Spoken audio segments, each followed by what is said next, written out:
तो हिंदुओं के एक प्रमुख पर्व की आप सभी को बेहद शुभकामनाएं। नवरात्रि की बेहद शुभकामनाएं हमारे सारे दर्शकों को। इन 9 दिन और 9 रातें और 10 दिन देवी के 9 रूपों की पूजा होती है और ये खास शुभ मौका होता है जब पूरा देश इस श्रद्धा में मलीन होता है।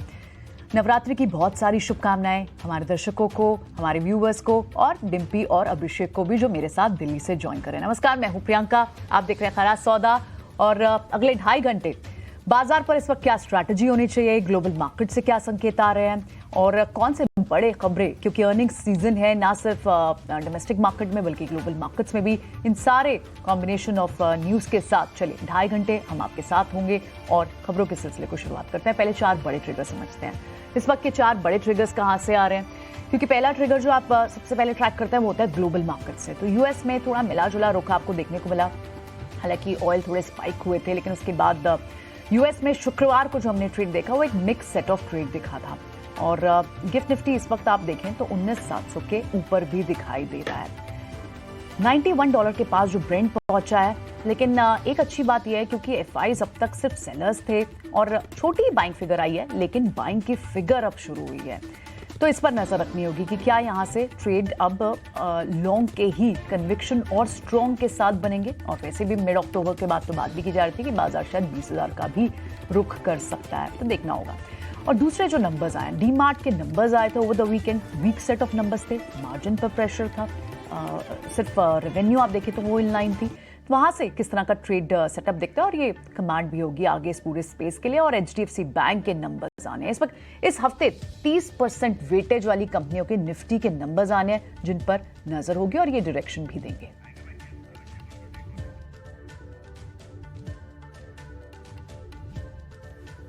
तो बाजार के लिए 4 बड़े ट्रिगर और आंकड़ों पर आज भी रहेगी नजर। ब्रेंट ने $90 का आंकड़ा भी क्रॉस कर लिया है और निफ्टी पर नजर रहेगी कि आज चाल कैसी रहती है। 19,750 के आसपास की हमने क्लोजिंग देखी थी, लेकिन कुछ आंकड़े, वर्ल्ड कप चल रहा है वहां से बड़े इंटरेस्टिंग है। 8-0 हो गया हमारी अब स्कोर लाइन पाकिस्तान के खिलाफ वर्ल्ड कप में।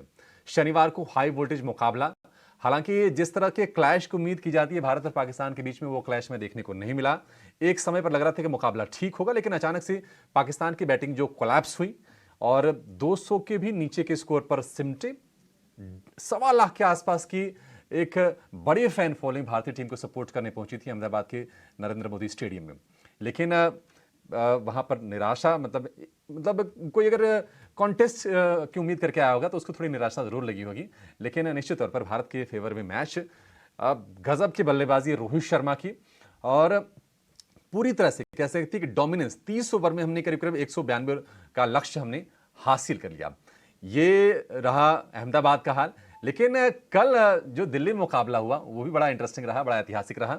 अफगानिस्तान से उम्मीद तो नहीं की जा रही होगी कि वो डिफेंडिंग चैंपियन इंग्लैंड को हरा देंगे, लेकिन अफगानिस्तान ने क्या कमाल का खेल दिखाया। पहले बैटिंग 280 के ऊपर का स्कोर खड़ा किया, उसके बाद इंग्लैंड को समेटा 70 रन पहले अपने स्कोर से। तो निश्चित तौर पर फैंटास्टिक मुकाबला और ये पहले से कहा जा रहा था कि ये जो मैच होगा वो होगा अफगानिस्तान के स्पिनर्स और इंग्लैंड के बैट्समैन के बीच में, और बिल्कुल वैसे ही हुआ। 3 विकेट राशिद खान ने लिए, मुजीबर रहमान के खाते में 2 विकेट आए। मोहम्मद नबी ने बहुत ही नपी तुली सधी हुई गेंदबाजी की और बिल्कुल रन गति पर अंकुश लगाए रखा। तो क्रिकेट के मुकाबले से बहुत कुछ है और हमने ये देखा है कि पॉइंट्स जो टेबल है वो बड़ा इंटरेस्टिंग है। इंडिया टॉप पे है और ऑस्ट्रेलिया, किसने सोचा होगा, किसने उम्मीद की होगी कि ऑस्ट्रेलिया सबसे निचले पायदान पर इस वक्त पॉइंट टेबल में है। बिल्कुल, तो ये तो हुई क्रिकेट की बात। अब बात कर लेते हैं तमाम बड़े ट्रिगर्स की। ग्लोबल मार्केट से इस वक्त कैसे संकेत आने, थोड़ा मिक्स सेट ऑफ ट्रेड आपको शुक्रवार को देखने को मिला वहां से। और नास्डैक में आप देखें तो वहां गिरावट थी, लेकिन डाउ में हल्की तेजी थी। तो एक कॉम्बिनेशन ऑफ, और यहाँ 2 बड़ी रिपोर्ट्स आई थी एक्चुअली, जेपी मॉर्गन की और साथ ही वेल्स फर्गो की एक रिपोर्ट आई जिससे आपको बाद में थोड़ा स्पर्ट दिखाई दिया। वहाँ भी अर्निंग्स का ट्रिगर है इस हफ्ते, वहाँ बड़े अर्निंग नंबर्स हैं। आई मीन शुरुआत हो जाएगी, अर्निंग्स बड़े नंबर्स तो आ गए हैं, लेकिन एटलीस्ट शुरुआत हो जाएगी। लेकिन जो कंज्यूमर सेंटिमेंट है वो थोड़ा सा घट के दिख रहा है। इकोनॉमिक डेटा पॉइंट्स इंडिया में भी इंपॉर्टेंट कुछ आने हैं। तो आज इस हफ्ते बहुत बड़े ट्रिगर्स तो आपको इकोनॉमिक डेटा पॉइंट के लिहाज से नहीं है, एक अर्निंग के लिहाज से जरूर है। लेकिन आप दूसरे ट्रिगर्स देखें तो बॉन्ड यील्ड आप 4.65 के पास बॉन्ड यील्ड दिख रही है। ब्रेंट जरूर इंच अप हुआ है, 91 के पास है। वो एक कंसर्न जरूर है जो ऑलरेडी बाजार बहुत हद तक डोमेस्टिक मार्केट भी फैक्टर इन कर रही है। तो कोई इंक्रीमेंटल कोई डिफरेंट ट्रिगर नहीं आया यूएस मार्केट से। हम डोमेस्टिक मार्केट्स अब अपनी अर्निंग्स पर ही, अपने नंबर्स पर ही अपनी चाल डिफाइन करेगा। तो एक बार ग्लोबल यूएस मार्केट्स के बाद अब इंडियन मार्केट्स को भी समझते हैं कि शुक्रवार के बाद और अब क्योंकि इस हफ्ते 30% वेटेज है अभिषेक जिनकी अर्निंग्स आनी है इस पूरे हफ्ते, तो अर्निंग्स पर तो अच्छी खासी नजर होगी डोमेस्टिक मार्केट में। बिल्कुल प्रियंका, पूरी की पूरी तरह से हम कह सकते हैं कि फोकस शिफ्ट होगा, लेकिन निश्चित तौर पर जो जियोपॉलिटिकल जो टेंशन चल रहा है उसको हम नजरअंदाज नहीं कर सकते, क्योंकि क्रूड के और कमोडिटीज के जो लिंकेजेस हैं उस युद्ध से पूरी तरह से भारतीय बाजारों को नजर रखनी पड़ेगी। हालांकि हम देख रहे हैं कि ब्रेंट $90 के ऊपर पहुंच गया है। ईरान की तरफ से जो स्टेटमेंट आए हैं कि अमेरिका का इस जंग में कूदना कहने के थोड़ा सा चिंता बढ़ाने वाली बात है, तो उस पर नज़र ज़रूर रखनी होगी। लेकिन लगातार 2 सत्र की हम कमजोरी देख रहे हैं अमेरिका। अगर हम घरेलू बाजारों की अगर बात करें तो फ्राइडे का सेशन थोड़ा सा उतार चढ़ाव भरा रहा। लोअर लेवल से बाजार ने अटेम्प्ट जरूर किया था, लेकिन फिर वो आखिर में जाकर सस्टेन नहीं कर पाए और आखिरकार 19,750 के आसपास की हमने क्लोजिंग देखी। निफ्टी बैंक को लेकर थोड़े से कंसर्न्स थे, निफ्टी बैंक में गिरावट ज़्यादा थी और इसके चलते हमने देखा कि भारतीय बाजारों पर निफ्टी पर भी प्रेशर हमें देखने को मिला। एक्सिस बैंक करीब करीब 2.5% के आसपास की हमने वहाँ कमजोरी देखी। SBI करीब करीब 2% के आसपास कमजोर हुआ। तो बैंकिंग को लेकर थोड़ी सी चिंता थी और आज जब HDFC बैंक के नतीजे आएंगे उसके बाद ये थोड़ी सी क्लैरिटी आ जाएगी कि ये किस दिशा में बढ़ रहे हैं ये पूरा रिजल्ट सीजन और बैंकिंग सेक्टर भी, क्योंकि दिशा वहीं से आनी है। हालांकि ब्रॉडर मार्केट से संकेत उतने खराब नहीं थे, क्योंकि ऑलमोस्ट बराबरी का मामला था। करीब करीब 1049 शेयर हरे निशान में थे, 1100 शेयर लाल निशान में थे, तो वहां से मुकाबला हमने बराबरी का देखा। इंडिया विक्स, उसको लेकर भी बहुत ज़्यादा तनाव की बात नहीं है। 10.5 के आसपास का इंडिया विक्स इस वक्त हम देख रहे हैं। लेकिन निश्चित तौर पर अर्निंग्स ही यहाँ से बाजार को दिशा देंगे और 18 और स्वदेश लगातार जो भी अर्निंग्स आपके काम की होंगी, जो भी नतीजा आपको फोकस में रखना होगा, उसके बारे में आपको सचेत करता रहेगा, आगाह भी करता रहेगा। लेकिन जरा वायदा बाजार से आंकड़े समझ लेते हैं, क्योंकि 19,850 के आसपास की रेजिस्टेंस की बात हो रही थी और वो हमने देखा भी।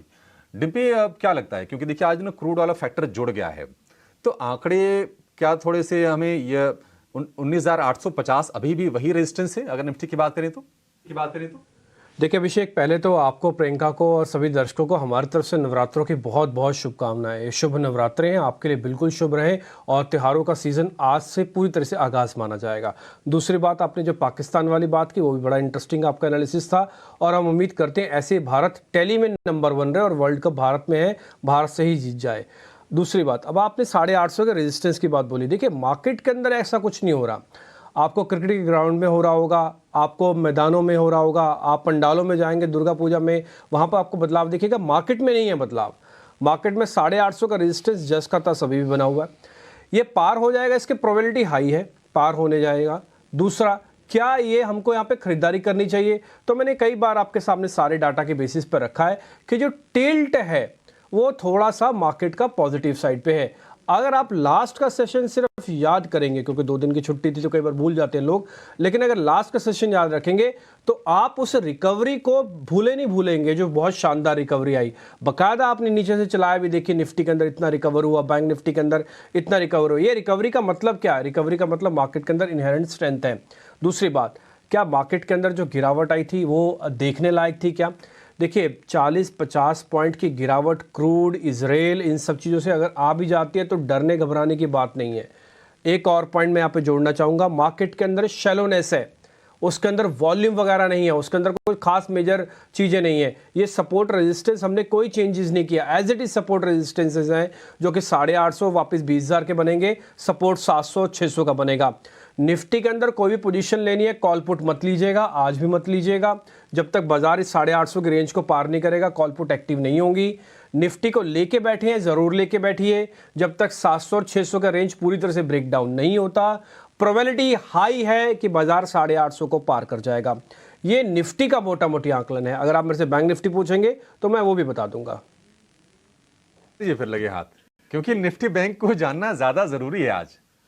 आपकी बात ठीक है, बैंक निफ्टी को ज़्यादा जानना जरूरी है, लेकिन मैं फिर से बोलूंगा कि थोड़ा निफ्टी से ही आपको स्विंग का फायदा मिलेगा। बैंक निफ्टी स्विंग नहीं देता, बैंक निफ्टी की प्रॉब्लम क्या है ना, बैंक निफ्टी या तो एक तरफा हो जाएगा, वो थोड़ा गुस्सेल है, वो या तो जब मानेगा खुशी होगा तो फिर वो पूरा चलता जाएगा 1000 पॉइंट, रोके नहीं रुकेगा, और जब वो नाराज होकर बैठेगा ना तो आप चला के देख लीजिए वो चलेगा ही नहीं। और उसमें भी आप कई बार बता चुके हैं कि वेटेज का गेम बहुत रहता है। HDFC बैंक का एक बार इंट्राडे चार्ट दिखाइएगा, फिर बैंक निफ्टी का चार्ट दिखाइएगा, और फिर ये डाटा भी रखिएगा सामने। ताजा बिकवाली हुई है ट्रेंड के हिसाब से, 10% के ओपन इंटरेस्ट के साथ हुई है। थोड़ा मार्केट को मेहनत करनी पड़ेगी फिर से बैंक निफ्टी को।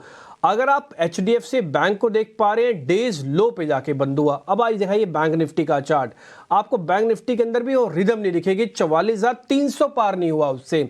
जबकि निफ्टी का आप चार्ट और डाटा चेक करेंगे ना तो वहां पर आपको अच्छा प्लस दिखेगा। अब आप एक बार निफ्टी का भी दिखा दीजिए, चार्ट से ना आपको विजुअली इंपैक्ट पड़ता है तो आपको दिख जाएगा कि मैं क्या बात कहना चाह रहा हूं।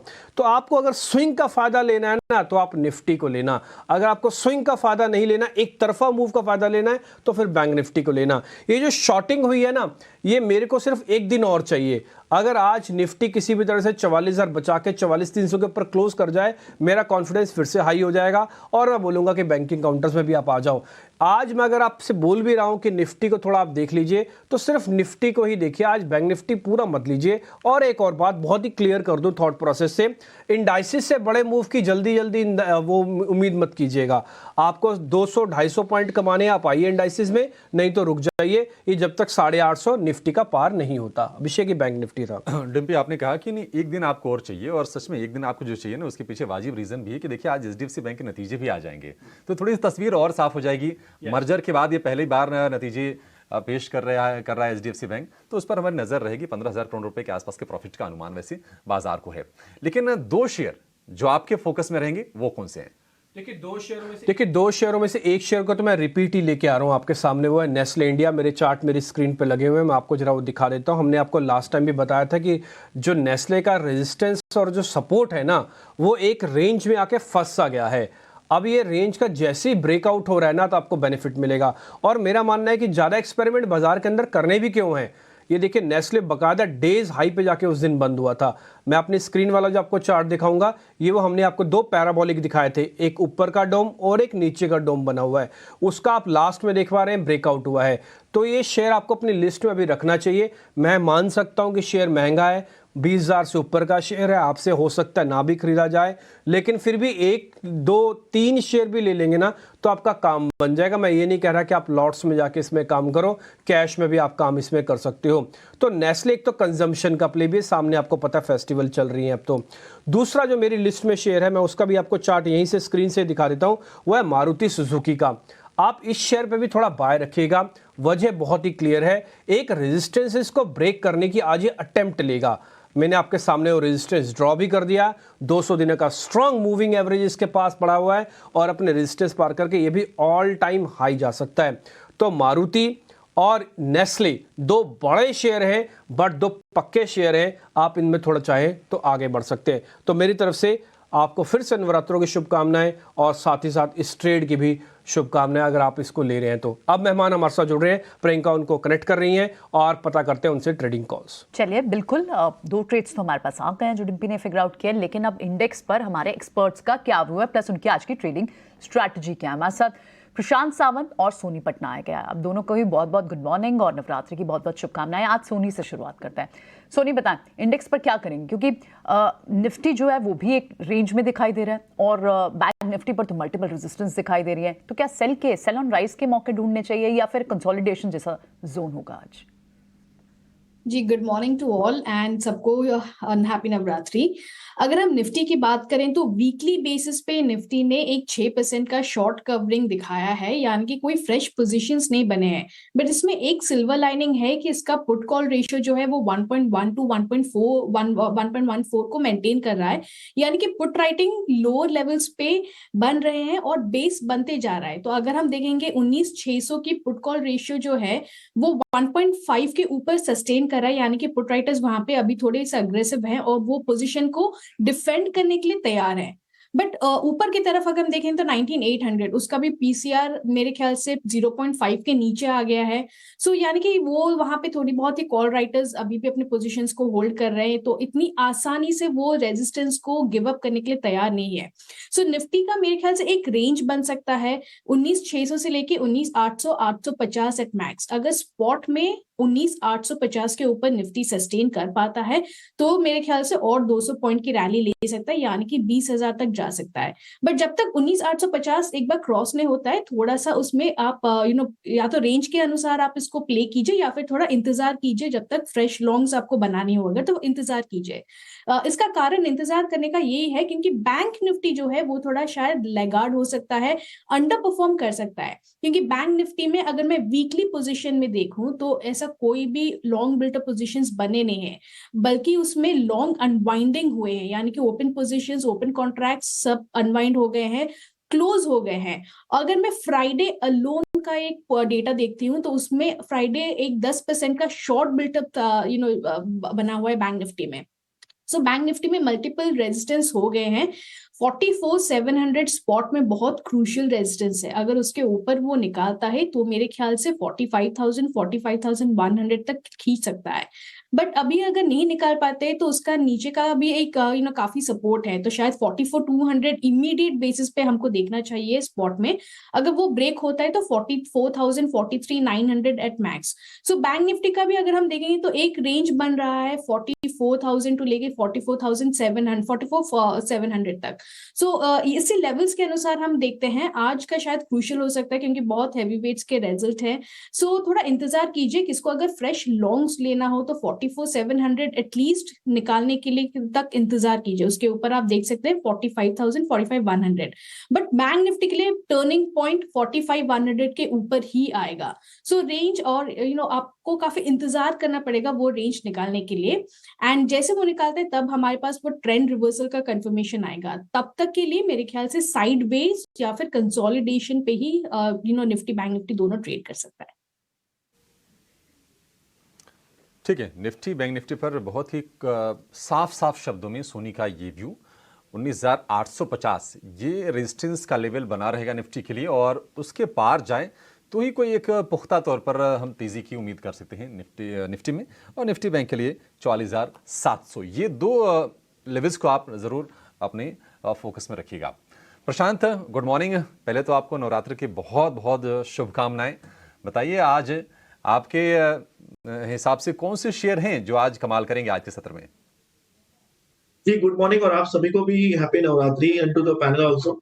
सभी दर्शकों को भी सेम। दो स्टॉक्स मेरे रडार पे रहेंगे, एक होगा ग्लेनमार्क। मुझे लग रहा है pharma sector as a whole में सेक्टोरल टेलविंड्स काफी स्ट्रेंथ है, तो मैं ग्लेनमार्क के साथ जाना चाहूंगा। मेरा स्टॉप लॉस होगा 778 780 के जस्ट नीचे। जो टारगेट में देख रहा हूँ वो होगा 845 845। और मेरा नेक्स्ट पिक होगा आरबीएल बैंक। मुझे लग रहा है ये एक अच्छी उछाल के लिए तैयार है, एक बेस बन चुका है। यहाँ पे मेरा स्टॉप लॉस होगा 235 235 स्पॉट क्लोजिंग बेसिस। जो टारगेट में देख रहा हूँ होगा 265 265 का।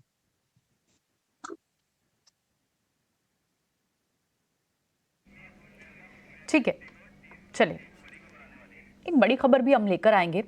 सेबी की जो एक नया इंडिकेशन जो मिल रही है, क्योंकि एक एक्सटेंशन ऑफ द आवर्स की बात की जा रही थी इक्विटी ट्रेडिंग की, उसको लेकर क्या नया अपडेट है ये हमें बड़ी खबर अंकुर बताएंगे अब से कुछ देर में। लेकिन उससे पहले चलिए कुछ ट्रेड्स जो सोनी के भी ले लेते हैं। सोनी ने अपना इंडेक्स पर तो व्यू दिया ही, लेकिन उनके आज के ट्रेड्स क्या हैं। फिर सोनी जब रेंज में देख रही हैं आप बैंक निफ्टी को, रेजिस्टेंस देख रही हैं, निफ्टी एक रेंज में होगा, तो ट्रेडिंग कॉल्स कहाँ से है? क्या मिक्स सेट ऑफ कॉल्स हैं या आपने बाय कॉल्स आइडेंटिफाई किए हैं कुछ स्टॉक्स में हमारे लिए?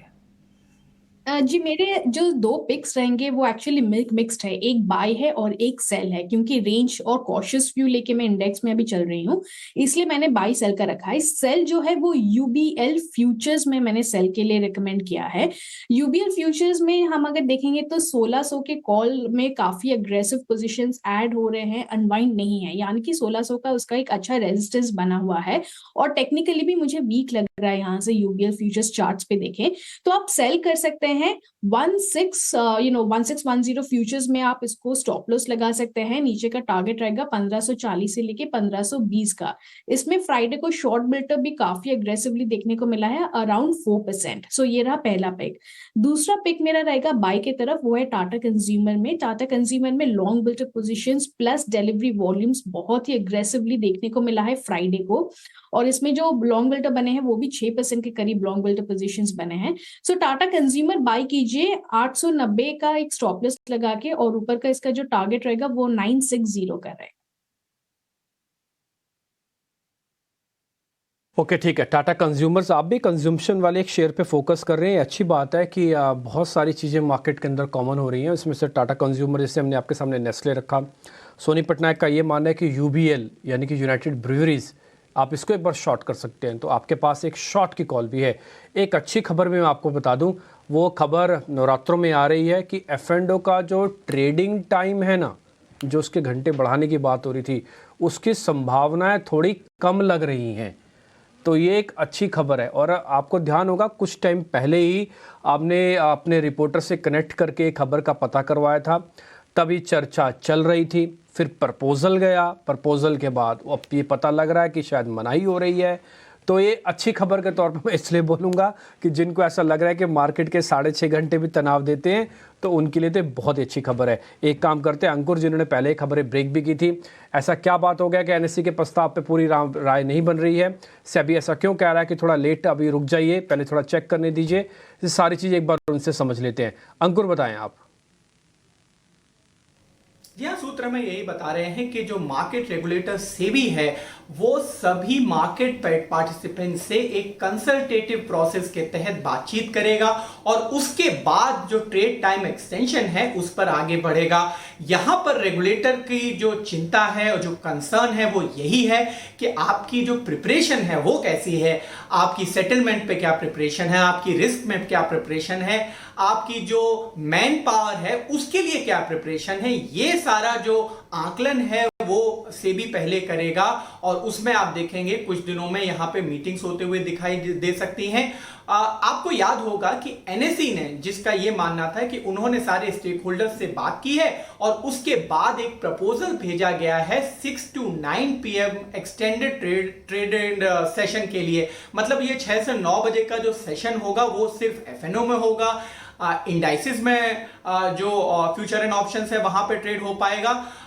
और इरादा यही था कि यहां पर अगर कोई ग्लोबल इवेंट होता है तो वहां पर एक रिएक्ट करने का ट्रेडर को एक ऑप्शन मिलता है, अपॉर्चुनिटी मिलती है। तो इसलिए ये प्रपोजल सेबी को भेजा गया है। अब मार्केट रेगुलेटर वैसे तो एक इन प्रिंसिपल अप्रूवल 2018 में ही दे चुका है कि आप चाहें तो 11:55 तक एक्सटेंडेड ट्रेडिंग आवर्स रख सकते हैं, लेकिन अगर 3:30 के बाद कोई भी यहां पे ट्रेड टाइम एक्सटेंशन लेना है तो सेबी फिर से उस प्रपोजल को एग्जामिन करता है और उसके बाद ही यहां पर हमें सूत्र यही बता रहे हैं कि मार्केट पार्टिसिपेंट से पहले कंसल्टेशन होगा और उसके बाद ही इस प्रपोजल पर विचार किया जाएगा। ठीक है अंकुर, बहुत ही बढ़िया, शानदार आपने खबर बताई। इससे अच्छी खबर क्या हो सकती है कि जिसको थोड़ा समय अपने परिवार के साथ बताना है ट्रेडिंग टर्मिनल्स को छोड़ के, तो आपका तो बहुत बहुत बहुत थैंक यू करेंगे। अंकुर की शक्ल एक बार वापस से दिखा सकते हैं? मैं उनको फिर से थैंक यू करना चाहता हूँ, डबल थैंक यू करना चाहता हूँ। अंकुर एक बार ज़रा वापस से आप आएंगे स्क्रीन पर? सिर्फ आप आ जाइए, कुछ भूलिएगा मत, सिर्फ एक बार स्क्रीन पर रहिएगा और अंकुर को रखिएगा जरा 1-1.5 मिनट के लिए, क्योंकि उनको एक आदमी और भी थैंक यू करना चाहते हैं। प्रशांत जी, आप भी थैंक यू करेंगे अंकुर को, ये जो खबर लेके आए हैं और नवरात्रों में लेके आए हैं? जी डिम्पी जी, मैं ऑलरेडी स्माइल कर ही रहा था जब ये सुना मैंने, क्योंकि ये काफी स्ट्रेसफुल होता जो एक्सटेंशन ऑफ ट्रेडिंग आवर्स होता। तो आपने बिल्कुल सही पहचाना। मैं ये सुन के बहुत खुश हो गया हूँ। नवरात्रि के ऑलमोस्ट मतलब वर्किंग वाइज पहले दिन पे अगर देखें तो थैंक यू वेरी मच अंकुर जी। और आशा करता हूँ कि ये कंफर्म बहुत जल्द हो जाए। और जो 9 से 3:30 है, जैसे कि आप देखें तो सारे ही रीजन 7-8 घंटे के ही मार्केट चलते, कोई वजह नहीं है कि और एक्सटेंड करें और हम ओवरलैप करें। जो गैप अप गैप डाउन होने हैं वो हर मार्केट में हर रीजन में होते हैं।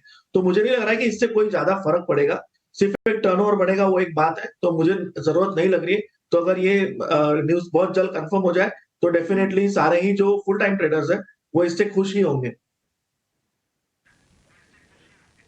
ठीक है, बढ़िया सर, आपने मेरे दिल की बात बता दी और अंकुर ने भी बात अच्छे से क्लियर कर दी है।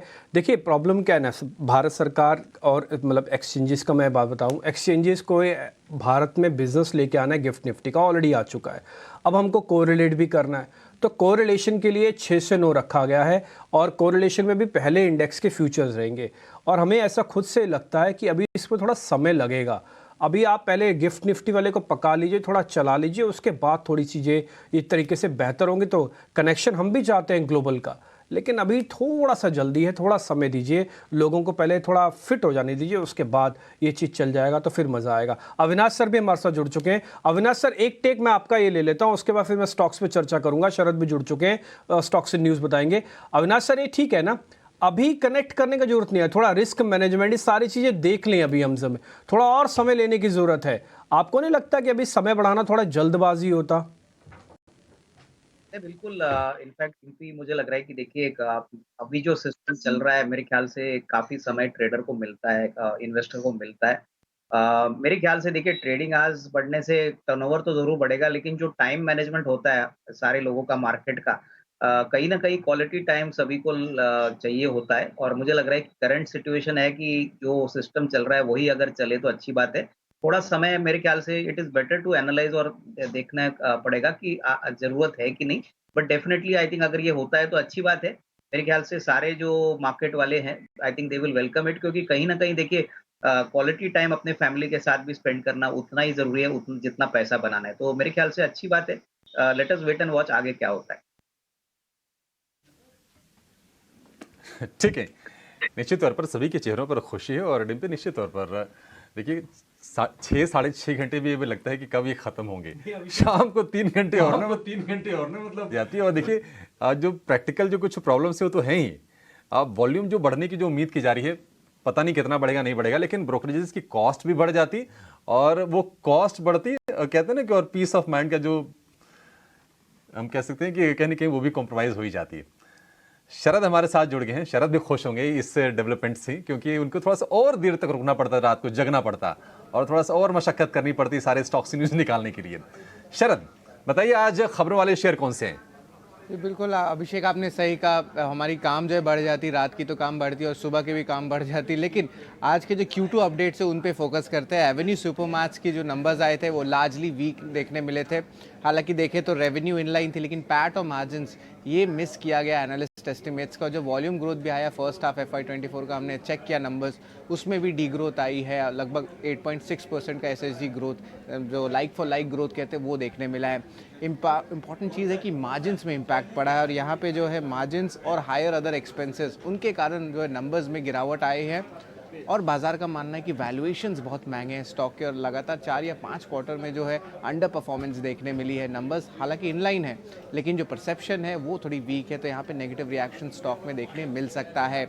अब बात करेंगे टेक्समैको रेल की, तो यहाँ पे बात करें तो बहुत स्ट्रॉन्ग सेट ऑफ नंबर्स देखने मिले और हमने जो है रेल की जो थीम है उसमें एक ऑलरेडी बहुत अच्छी तेज़ी देखने मिली थी। और यहाँ पे देखिए रेवेन्यू जो है 60% के ऊपर ईयर ऑन ईयर बेसिस पे ग्रोथ देखने मिला है। और वही नहीं, मार्जिन्स भी देखिए, यहाँ पे मार्जिन्स भी आप देख सकते हैं ऑलमोस्ट 8.9% था, अब जो बढ़ के लगभग 9.6%, यानी कि 10% के मार्क के पास आ रहा है। तो इस स्टॉक में भी पॉजिटिव रिएक्शन देखने मिल सकता है। सोम डिस्टिलरीज़ की बात करें तो यहाँ पे जो है ऑफकोर्स वॉल्यूम ग्रोथ में बहुत अच्छी तेज़ी देखने मिली और 70% रेवेन्यू का ग्रोथ आया है। और पैट की बात करें तो यहाँ पे 80% का पैट में भी ग्रोथ आया है।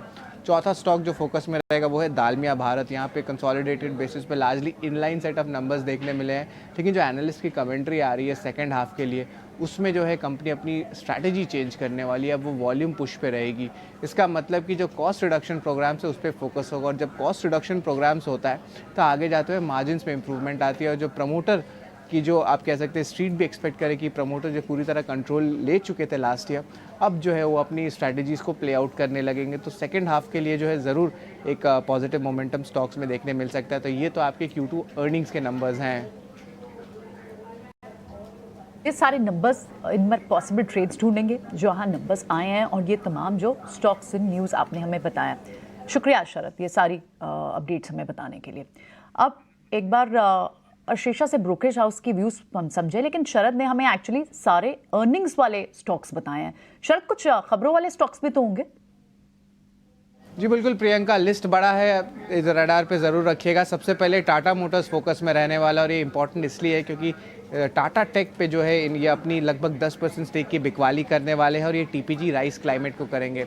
आंकड़ा देखें तो 1614 करोड़ का, इसका मतलब जो वैल्यू आ रहा है टोटल डील का या कंपनी का, वो लगभग 16,300 करोड़ का आ रहा है वैल्यूएशन पे, और जो डील की वैल्यूएशन हुई है ऑलमोस्ट 19.9 टाइम्स ईवी एबिडा पे हुई है। और जो टाटा मोटर्स करंटली जो है 65% स्टेक होल्ड करेगा टाटा टेक में। अब टाटा टेक का आईपीओ भी आने वाला है, तो यहाँ पे स्टेक उनकी और गिरावट होगी, और अनलिस्टेड स्पेस में भी जो है ये स्टॉक ट्रेड कर रहा है, तो इस स्टॉक को ज़रूर आप फोकस में रखिएगा। गति की बात करें तो Q2 नंबर्स जो है फेस्टिव सीजन की, जो प्री फेस्टिव सीजन ऑर्डर रहे थे, जो हमने पहले ही लॉजिस्टिक्स कंपनीज में ईटी नाउ स्वदेश में बोल दिया था, अब जो है देख सकते हैं कि 18% ईयर ऑन ईयर बेसिस पे ग्रोथ देखने मिला है।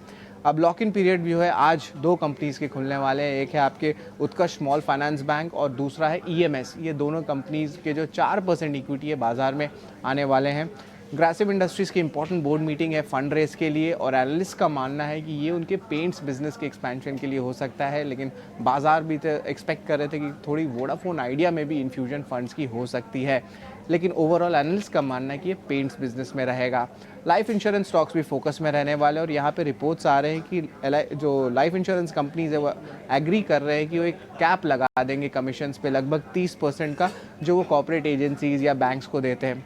इसका मतलब अगर कैप लगाते हैं कमीशंस में तो उनकी कॉस्टिंग जो होती है वो कम हो जाती है, तो मार्जिन्स इंप्रूव कर सकते हैं और बेनिफिट इन कंपनीज़ को मिल सकता है। इसके अलावा डेल्टा कॉर्प में उनकी एक आर्म है डेल्टा टेक गेमिंग, उनको जो है वेस्ट बंगाल की गवर्नमेंट जो कोलकाता का जीएसटी ऑफिस है वहाँ से एक तीसरा नोटिस आया 6,000 करोड़ के ऊपर का। ऑलरेडी 2 नोटिस मिल चुके थे, तो कुल मिला के तीनों जीएसटी नोटिस का जो वैल्यू आ रहा है वो 22,000 करोड़ के ऊपर आ रहा है, तो डेल्टा कॉर्प में जो नेगेटिव रिएक्शन देखने मिल सकता है। MCX भी फोकस में रहेगा। आज ट्रेडिंग प्लेटफॉर्म जो उनकी जो है वो स्टार्ट होने वाली है, 10:45 को वो लाइव होने वाली है, कमोडिटी डेरिवेटिव्स प्लेटफॉर्म, और ये इंपॉर्टेंट इसलिए है क्योंकि स्टॉक में ओवरहैंग था और स्टॉक में एक अच्छी रैली भी देखने मिली जिस तरह पॉजिटिव न्यूज़ डेवलप हुआ। टेक्समैको रेल जो ऑफकोर्स नंबर्स अच्छे आए थे, लेकिन वो अपने डीमर्ज करने वाले हैं अपनी इंफ्रा रेल और ग्रीन एनर्जी आर्म का। अब ये इंपॉर्टेंट इसलिए है क्योंकि 30% रेवेन्यू कंट्रीब्यूशन आता है इस सेगमेंट से, तो कंपनी के नतीजे भी अच्छे आए हैं, और एक इंपॉर्टेंट डीमर्जर की अनाउंसमेंट भी हुई है। अदानी ग्रीन की ऑपरेशनल कैपेसिटी लगभग 24% ईयर ऑन ईयर बेसिस पे बढ़ी है, और इसके अलावा लगभग आप कह सकते हैं कि 25,000 करोड़ की जो टोटल इन्वेस्टमेंट बैकवर्ड इंटीग्रेशन में कंपनी करने वाली है। फिनोलेक्स केबल्स में भी बहुत इंपॉर्टेंट डेवलपमेंट आया है, पॉजिटिव न्यूज़ फ्लो है। एनक्लैड दिल्ली ने अलाउ कर दिया है दीपक छावड़िया को चेयरमैन बने रहने के लिए। एक फैमिली फ्यूड सेटलमेंट हो रही थी, अब जो है उसका एक पॉजिटिव जो है रुख देखने मिला है। लॉरस लैब्स के भी CDSC की अप्रूवल आई है सेल थेरेपी के लिए जो ल्यूकेमिया को ट्रीट करता है। और आखिर में बात करूँगा प्रेस्टीज एस्टेट पे, जहाँ पे उनके जो मैनेजमेंट है उन्होंने कहा कि 55% एनुअल ग्रोथ की एक्सपेक्टेशन है, जहाँ पे रेवेन्यू जो है लगभग 20,000 करोड़ रिकॉर्ड रेवेन्यूज़ देखने मिल सकता है इस वित्त साल में। तो बहुत सारे अपडेट्स हैं, लेकिन ये सारे स्टॉक्स को जो है आप ध्यान से समझिए और अपने रडार पे रखिए दिन के ट्रेड पे। बिल्कुल शरद, आप 1 मिनट के लिए मेरे साथ रहिएगा। अब हम शरद को ना पिछले 5 मिनट से सुन रहे थे, पहले अर्निंग्स बताई, फिर उन्होंने शेयर्स बताए। अब आप ये सोचो 5 मिनट अगर हम सुन रहे हैं तो उनकी मेहनत कितनी होगी पीछे, उन्होंने कितना समय दिया होगा सारे स्टॉक्स टू वॉच आपके लिए निकाल के लेके आने के लिए और साथ ही अर्निंग्स को जज करने के लिए। शरद इसके लिए तो थैंक यू। लेकिन मैं शरद को बता दूं, शरद थोड़ा नेटिवली कलकत्ता से बिलोंग करते हैं। जब भी उनको एक्सटेंडेड छुट्टी मिलती है तुरंत कलकत्ता के टिकट लेते हैं और पहुंच जाते हैं, और अब तो दुर्गा पूजा भी है। तो शरद वहाँ पे किस तरह से मनाई जाती है, और एक बार ज़रा बोल के तो दिखाइए वो बंगला में कैसे बोला जाता है दुर्गा पूजा को। विश तो कहिए, हमारे सभी मेहमान बंगला में सुनना चाहते हैं दुर्गा पूजा विश, और थोड़ा बड़ा सा बताइएगा ताकि हम थोड़ा मज़ा ले पाएँ। जी बिल्कुल, दुर्गा पूजा बहुत एक इम्पॉर्टेंट फेस्टिवल होता है, पूरे इंडिया में जो है इसको सेलिब्रेट किया जाता है। और आप याद रखिए महालया अब शुरू हो चुकी है, फेस्टिव सीजन स्टार्ट हो गया है, तो business point of view, stock point of view, इन सारे पॉइंट ऑफ व्यू से देखें तो एक सबके लिए बहुत एक अच्छा मौका बनता है। और 2-3 साल के कंप्रेशन के बाद इस बार फेस्टिव सीजन भी CIT ने कहा है हिंदी में नहीं शरद, हिंदी में नहीं शरद, हिंदी में नहीं शरद, हिंदी में नहीं, बंगला में बोल के देखो। बंगला के लिए सुनने के लिए बैठे, हिंदी तो हम सब। जी बिल्कुल बंगला में बताइए। मैं बताता हूँ, दुर्गा पूजार शरद शुभेच्छा আমরা বলি। আর পুরো ইন্ডিয়ায় আমরা করতে বলি কি অনেক ভালো দুর্গাপুজোর সেলিব্রেশন হচ্ছে, আর ফেস্টিভ সিজনে অনেক এক্সাইটমেন্ট আছে, আর পুরো ভারতবর্ষে বাঙাল থেকে আপনি বললে দুর্গাপূজার আমরা শরৎ শুভেচ্ছা বলবো। খুব ভালো, খুব ভালো, बहुत भालो, हमें इतना ही आता है, आप समझ लेना हमारी भावना है। सभी गेस्ट की तरफ से, हमारी तरफ से भी आपको बहुत बहुत दुर्गा पूजा की शुभकामनाएं। बहुत बहुत शुक्रिया, थैंक यू वेरी मच आज ये सारी लंबी लिस्ट बताने के लिए। अब नरेश भी हमारे साथ जुड़ रहे हैं, फटाफट से उनसे जरा ट्रेडिंग कॉल्स ले लेते हैं और उसके बाद फिर सभी मेहमानों से और जो बची हुई ट्रेडिंग कॉल्स हैं वो भी आपके सामने रखेंगे। नरेश, गुड मॉर्निंग, दुर्गा पूजा की आपका बहुत बधाई, जरा बताइए सर। जो मेरे दो रिकमेंडेशंस रहेंगे दोनों लार्ज कैप है। सबसे पहले बाय रहेगा पावर ग्रिड पर, जहां पे एक अच्छा कंसोलिडेशन हो चुका है, ट्रायंगल ब्रेकआउट की तरफ है। और अगर हम इससे पहले देखें तो 195 200 का रेजिस्टेंस था और ओवरऑल रीसेंट हाई भी 205 के पास है, तो closer to a breakout zone है। डिफेंसिव स्टॉक है जो एग्रेसिव मूव कर सकता है यहाँ से। स्टॉप लॉस होगा 195, टारगेट होगा 220 का। दूसरा बाय रहेगा इंडसइंड बैंक पर, जिसमें सबसे पहले हमने देखा कि जब बैंक निफ्टी ने करेक्ट किया तब इसने करेक्शन नहीं देखा, तो रिलेटिव स्ट्रेंथ भी थी। अब फाइनली प्राइस एक्शन भी पॉजिटिव है, क्लोज टू 52 वीक हाई है और एक रेंज ब्रेकआउट हो सकता है। और लास्ट 3-4 वीक से एक ही टाइट रेंज में था। यहाँ पे स्टॉप लॉस होगा 1410, टारगेट होगा 1600। ठीक है, तो ये दो कॉल्स नरेश की तरफ से भी बहुत बहुत शुक्रिया नरेश। पावर ग्रिड और इंडसइंड बैंक दोनों लार्ज कैप स्टॉक्स आपने दिए हैं, बहुत बहुत शुक्रिया दोनों स्टॉक्स हमें बताने के लिए। हमारे साथ मितेश पंचाल भी हैं और साथ ही हमारे साथ आयुष भी हैं। Morning to both of you. Quickly आपकी भी कॉल सकते हैं। आयुष, आपकी क्या होंगी कॉल्स आज की? Very good morning all of you. Nifty में बाय ऑन डिप्स की ही रहेगी हमारी रणनीति आज के लिए। तो मेरे यहाँ से दो बाय कॉल्स होंगे। फर्स्ट कॉल होगा इप्का लैब्स पे। अगर हम इप्का लैब्स की बात करें तो इसके वीकली चार्ट पे हेड एंड शोल्डर का फॉर्मेशन है और उसका नेकलाइन ब्रेकआउट आ चुका है। अगर हम मंथली चार्ट की बात करें तो एक डाउनवर्ड स्लोपिंग ट्रेंड लाइन का स्टॉक ने ब्रेकआउट ऑलरेडी दे दिया है। बट डेली चार्ट में स्टॉक काफी टाइम से कंसोलिडेशन में चल रहा था, जिसका ब्रेकआउट एनी टाइम एक्सपेक्टेड है। तो मुझे लगता है कि इप्का लैब्स को यहाँ से आपको बाय करना चाहिए फॉर टारगेट ऑफ 990। जो आपका यहाँ पे सपोर्ट जोन का स्टॉप लॉस होगा वो 940 का होगा। सेकंड स्टॉक है मेरा एफएमसीजी स्पेस से टाटा कंज्यूमर। टाटा कंज्यूमर में अगर हम मंथली चार्ट की बात करें तो इसमें एक बहुत अच्छा फैनिंग पैटर्न का फॉर्मेशन है, जिसका ब्रेकआउट आ चुका है और उसने अपनी ट्रेंड लाइन को वापस रीटेस्ट करके वापस स्टॉक ने ऊपर की तरफ मूव दिखाना शुरू किया, जो स्टॉक के लिए काफी पॉजिटिव हो सकता है। प्लस वीकली चार्ट में भी एक डाउनवर्ड स्लोपिंग का ब्रेकआउट आ चुका है और अपने सारे इंपॉर्टेंट मूविंग एवरेजेस के ऊपर ये स्टॉक ट्रेड कर रहा है। तो टाटा कंज्यूमर को हमें यहाँ से बाय करना चाहिए फॉर टारगेट ऑफ 950। यहाँ पे जो आपका स्टॉप लॉस होगा वो 894 का। और एक अपडेट, मैंने लास्ट सेशन में एक नाम इंडिया पे कॉल दिया था, वो इंट्राडे में ही हमें अप्रोक्सीमेटली 10% तक के रिटर्न्स भी देखने मिले उससे।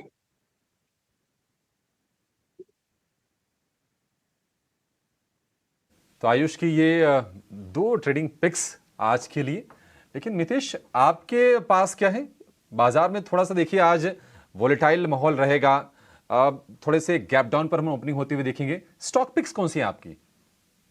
गुड मॉर्निंग अभिषेक जी, दिग्विजय और प्रियंका जी और सभी मेहमानों को नवरात्रि की सबको शुभकामनाएं। और ये नवरात्रि में बहुत ही अच्छा साल सबका शुरू हो, ऐसी मंगल शुभकामना के साथ। तीन पिक्स हैं मेरे, तीनों मिड कैप से हैं। लिबर्टी शूज में बहुत ही strong breakout based on the monthly और क्वार्टरली चार्ट्स। 304.50 के ऊपर रिकमेंडेशन है बाय, 268.75 का स्टॉप लॉस है, टारगेट रहेगा 300। स्टॉक जो है वो 290 के ऊपर एक स्ट्रॉन्ग कंटेंडर बना है और एक्सटेंशन ऑफ द ट्रेंड। दूसरा जो स्टॉक है वो है एप्टस। एप्टस में भी हमें देखा है 330 से 350 के बीच में बहुत ही स्ट्रॉन्ग कंसोलिडेशन हुआ है और अभी जो स्टॉक एक नई ट्रेडिंग रेंज में एंटर होने।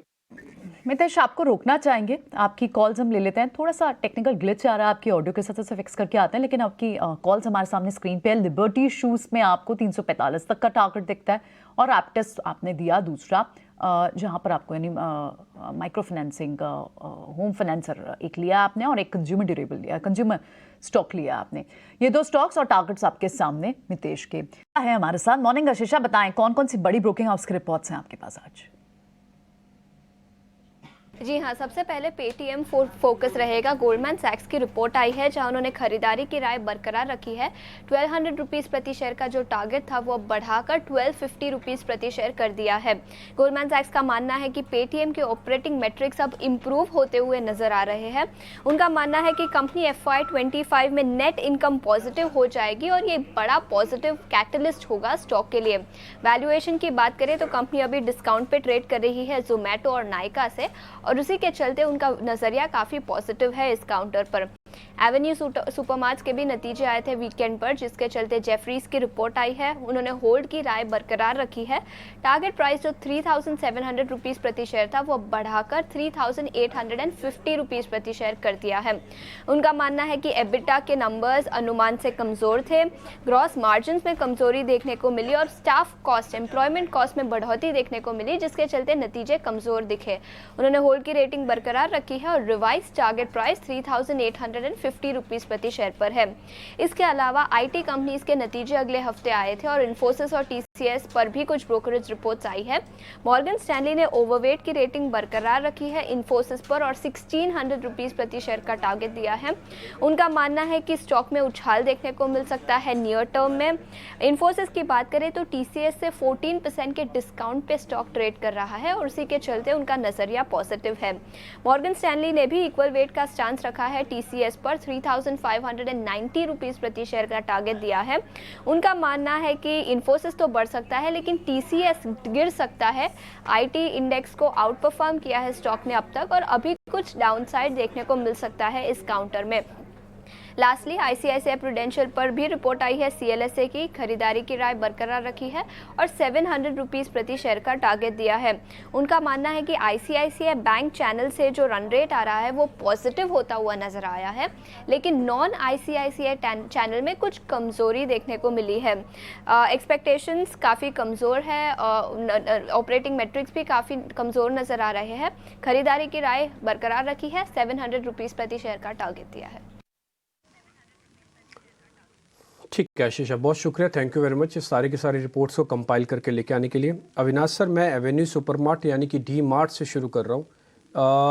जेफरीज की जो रिपोर्ट है वो कह रहे हैं कि हमने 3850 से 3700 कर दिया। नंबर्स आप चेक करेंगे जो हम स्क्रीन पे लेके आएंगे उसमें दो प्रॉब्लम्स दिख रही हैं। पहला, थोड़ा मार्जिन्स जो परसेंटेज में श्रिंक हुआ है, दूसरा प्रॉफिट जो करोड्स में श्रिंक हुआ है। तो एक बार आपका अपना एनालिसिस क्या है, ये नंबर्स आने से पहले ठीक बंद हुआ है? जेफरीज कह रहा है थोड़ा सा काटो और नंबर्स उतने एक्साइटिंग दिख नहीं रहे। सर आपका एनालिसिस क्या है इस पे? इनफैक्ट मुझे भी लग रहा है कि देखिए नंबर्स की बात करें तो नंबर्स थोड़े से डिसअपॉइंटिंग आ गए हैं। इनफैक्ट अगर हम ऑपरेटिंग मार्जिन्स की बात करें, कामकाजी मुनाफे की बात करें तो रेवेन्यू के कंपैरिजन में कामकाजी मुनाफा बहुत धीमे तरीके से बढ़ा है। प्रॉफिट आफ्टर टैक्स भी 10% गिरा है और देखिए बड़े बेस पे ग्रोथ अभी दिखाना शायद डीमार्ट के लिए थोड़ी सी एक चैलेंज है। लग तो रहा है कि डेफिनेटली ऐसे नंबर्स अगर मार्केट एक्सपेक्ट करता है कि 1-2 क्वार्टर्स के लिए और आए तो डेफिनेटली इसमें कोई बड़ी री-रेटिंग इमीडिएटली नियर टर्म में आने की अपेक्षा नहीं है। मेरे ख्याल से जिनके पास है वो होल्ड करे, बट फ्रेश री-रेटिंग के लिए मार्केट अवेट करेगा कि अर्निंग्स ग्रोथ थोड़ी सी और मजबूत आए और जो वॉल्यूम ग्रोथ का बेनिफिट है वो टॉप लाइन और बेसिकली पैट के ग्रोथ में आए, जो अभी इस क्वार्टर में आया नहीं है। लेकिन नंबर ऑफ सेंटर्स तो ये ज्यादा खोल रहे हैं, इसमें कोई डाउट नहीं, लेकिन जो इंक्रीमेंटल अपसाइड आएगा वो बेसिकली ग्रोथ अर्निंग्स पे आएगा और अर्निंग्स ग्रोथ में अगर कोई फ्लैटिश ट्रेंड या नेगेटिव ट्रेंड मार्केट को दिखता है तो इसमें कोई डाउट नहीं कि री रेटिंग थोड़े समय के लिए रुकने वाली है। तो होल्ड करने की राय, लेकिन फ्रेश बाइंग इस लेवल पे नहीं करना चाहिए। ठीक है, फ्रेश बाय नहीं करना चाहिए, थोड़ा रुकना चाहिए, पहले प्राइसिंग को थोड़ा सेटल हो जाए। अर्निंग्स जो मार्केट के हिसाब से चाहिए थे वैसे नहीं है, अविनाश सर का भी यही मानना है, थोड़ा रुक जाना चाहिए। सौदा नहीं पंच करना चाहिए, ना ही शॉर्ट का ना ही लॉन्ग का। आते हैं सोम डिस्टिलरीज पे। अविनाश सर, इस शेयर के लिए भी मैं आपके पास ही आऊँगा क्योंकि मेरे को थोड़ा नंबर्स की कैलकुलेशन समझनी है, इसलिए आपके पास आ रहा हूँ मैं। ये शेयर अच्छा चला था, 4-5 दिन पहले आपको खबर आई होगी कि QIP लेके आना चाहते थे, बट प्राइसिंग इतना हाई था कि बिडिंग ही नहीं हो रही थी। बाद में मैनेजमेंट ने ये QIP तो कैंसिल कर दिया। अभी जो नंबर्स देख रहे हैं सर, उसमें मार्जिन्स वगैरह में वैसे तो कोई खास दिक्कत नहीं दिख रही है। आपका इस पे टेक क्या है सर? मेरे ख्याल से देखिए नंबर्स तो काफी शानदार आ गए हैं। मेरे ख्याल से अगर हम कामकाजी मुनाफे की बात करें, प्रॉफिट की बात करें, तो मुझे लग रहा है कि देखिए इस कंपनी की सबसे बड़ी पॉजिटिव है कि इनका जो ब्रांड हंटर है वो बहुत ही अच्छी तरह से मार्केट्स में बिक रहा है। इनफैक्ट यहाँ पे कैपेसिटी ये बढ़ा रहे हैं और मुझे लग रहा है कि देखिए डेफिनेटली जो पहले QIP का प्राइस था वो थोड़ा एग्रेसिव था। मुझे लग रहा है कि अगर ये रीलॉन्च भी करते हैं और थोड़ा सा रीजनेबल वैल्यूएशन पे QIP उतारते हैं तो डेफिनेटली इसमें कोई डाउट नहीं कि काफी इंस्टीट्यूशंस, काफी HNIs इसमें इंटरेस्टेड रहेंगे।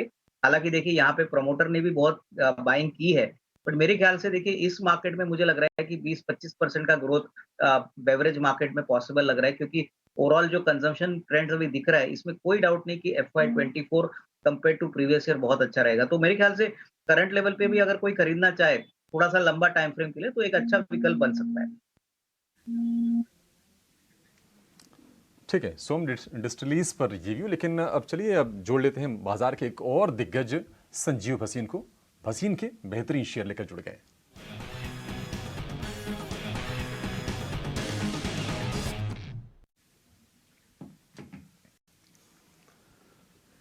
भसीन साहब गुड मॉर्निंग, और आपको नवरात्र की बहुत बहुत शुभकामनाएं। आप तो काफ़ी ज़्यादा उपासक हम कहेंगे माँ दुर्गा के, और हम देखते हैं आपको तस्वीरें आती हैं कभी वैष्णो देवी से, कभी किसी मंदिर से।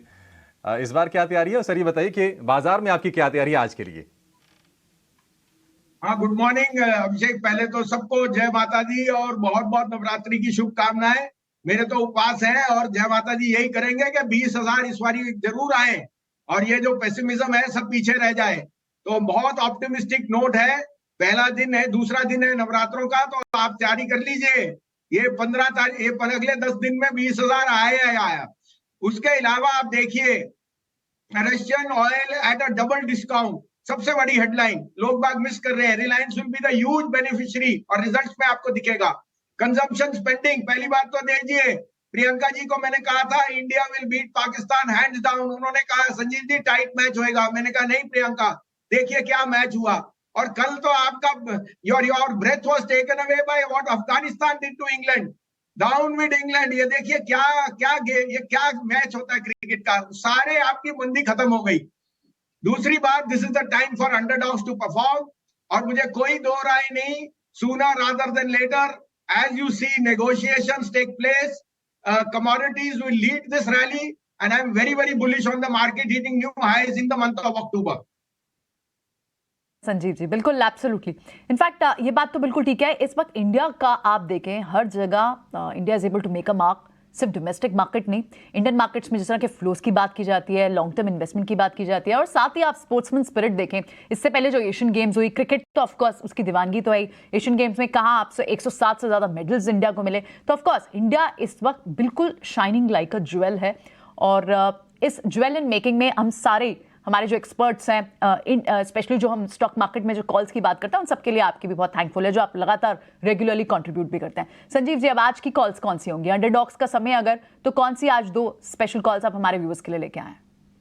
हाँ, गुड मॉर्निंग प्रियंका। देखिए Russian crude is being sold at a double discount, क्योंकि उनको पता है कि the biggest conduit buyer has to be India, और इस कारण से I think refiners particularly Reliance that will lead the pack. उसके रिजल्ट्स बहुत ही शानदार होंगे। मुझे बजाज ऑटो बहुत पसंद है, not because it's the biggest exporter, but आपको शायद पता नहीं उनके यहाँ वेटिंग पीरियड हो गया, जो उन्होंने अपनी स्कूटर को कन्वर्ट कर दिया into EVs, and their new products are going to take the market by storm. तो Bajaj auto is one top two wheeler which you must add. मेरे को 5200 का भाव जल्दी में दिखता है, लेकिन 5500 का भाव अगर आप ईयर एंड तक वेट करेंगे, Bajaj auto is going to give you a 10% rally. ये दो मुझे बहुत पसंद है। साथ में आपको मैं बताऊं copper prices and aluminium have started to move up. किसने सोचा था NMDC GMDC are hitting new highs? तो 164-65 पे एनएमडीसी लीजिए, 57 रुपए का स्टॉप लॉस, 180 का टारगेट। और उसी शैली में मैं कहूंगा Hindalco and Tata steel are two heavyweights which you must add at this price and on decline, because commodities are going to be very bullish because of this geopolitical risk and the growth going forward. Stocks news Sharad इतना बता दिया हमने। ठीक है भसीन साहब, बहुत बहुत शुक्रिया, थैंक यू वेरी मच आज समय निकालने के लिए। जय माता दी एक बार आपको फिर से। रिलायंस इंडस्ट्रीज, बजाज ऑटो, ये दोनों आपके शेयर्स हैं और 20,000 हम एक्सपेक्ट करते हैं कि आ जाना चाहिए। आगे बढ़ते हैं, अब जरा टेक्स मैको रेल पे आते हैं। यहाँ पे कुछ डीमर्जर्स की कुछ खबरें हैं एक बार, क्योंकि रेलवे काउंटर्स काफ़ी से चल रहे हैं, मैं पता कर लेता हूँ। प्रशांत जी चेक कीजिए जरा टेक्स मैको रेल। जी रिम्पी जी, यहाँ पे आप शुक्रवार को ही देखें तो एक बहुत अच्छी बेस फॉर्मेशन होके वॉल्यूम बैक मूव आई थी, जो 20 दिनों के एवरेज के ऊपर क्लोज हुई है। तो मुझे लग रहा है ऑलरेडी स्टेटमेंट आ चुका है, तो यहाँ पे आप खरीदारी कर सकते हैं। आपका स्टॉप लॉस होगा 124, 124।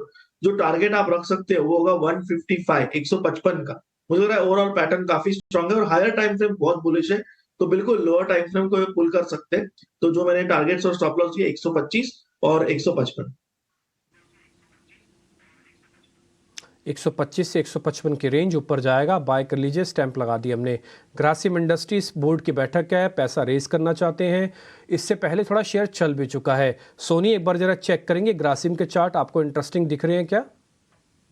जी डेफिनेटली डिम्पी जी, अगर मैं पोजिशनली देखूं तो ग्रासिम काफी स्ट्रॉन्ग है, मोमेंटम में भी है। 1950 का बहुत ही स्ट्रॉन्ग सपोर्ट है, तो जब तक ये होल्ड करते हैं मेरे ख्याल से ग्रासिम यहाँ से लेके 2020 2040 के रेंज में जा सकता है। वो एक रेंज के ऊपर निकालता है तो काफी और स्ट्रॉन्ग होगा और रैली एक्सटेंड करेगा अप टू 2100। तो ये पोजिशनल प्ले होगा, इंट्राडे में मत जाइए इसमें। इंट्राडे में अगर आपको जाना है तो इसमें वेट कीजिए 2020 के ऊपर निकालने के लिए। पोजिशनली जितना आपको डिप मिले अराउंड 1960 1970 आप इसमें ले सकते हैं 1950 का स्टॉप लॉस लगा के। ठीक है, ग्रासिम को खरीदने की सलाह है। आज बोर्ड पूंजी जुटाने पर विचार करेगा। एचडीएफसी बैंक के नतीजे आ जाएंगे और एचडीएफसी बैंक के जो अपडेट्स आए थे वो ठीक ठाक थे। हालांकि मार्जिन में कंप्रेशन को लेकर चिंता है और वो चिंता इस वजह से है क्योंकि मर्जर के बाद थोड़ा सा वहां पर असर आएगा और हमने स्टॉक को नेगेटिवली रिएक्ट करते हुए देखा भी था। आज नतीजे इसके आएंगे, नतीजे कैसे रहेंगे वो आपके सामने हम रख देते हैं। अगर हम एनआईआई की बात करें यानी कि ब्याज से होने वाली आय की बात करें तो 28,500 करोड़ का अनुमान है। मुनाफे की बात करें तो 14,800 करोड़ रुपए के आसपास के मुनाफे का अनुमान है। प्रोविजंस जो होंगे 3100 करोड़ के आसपास के होंगे। अपडेट्स ठीक ठाक थे। इसमें अविनाश जी क्या सलाह देंगे एचडीएफसी बैंक? हमने 1500 रुपए के नीचे भी जाते हुए शेयर को देखा, थोड़ा सा संभलने की अभी प्रक्रिया जारी है एचडीएफसी बैंक। क्या नतीजों का इंतजार कर लें, उसके बाद अभी फिलहाल क्या व्यू बनाना चाहेंगे आप?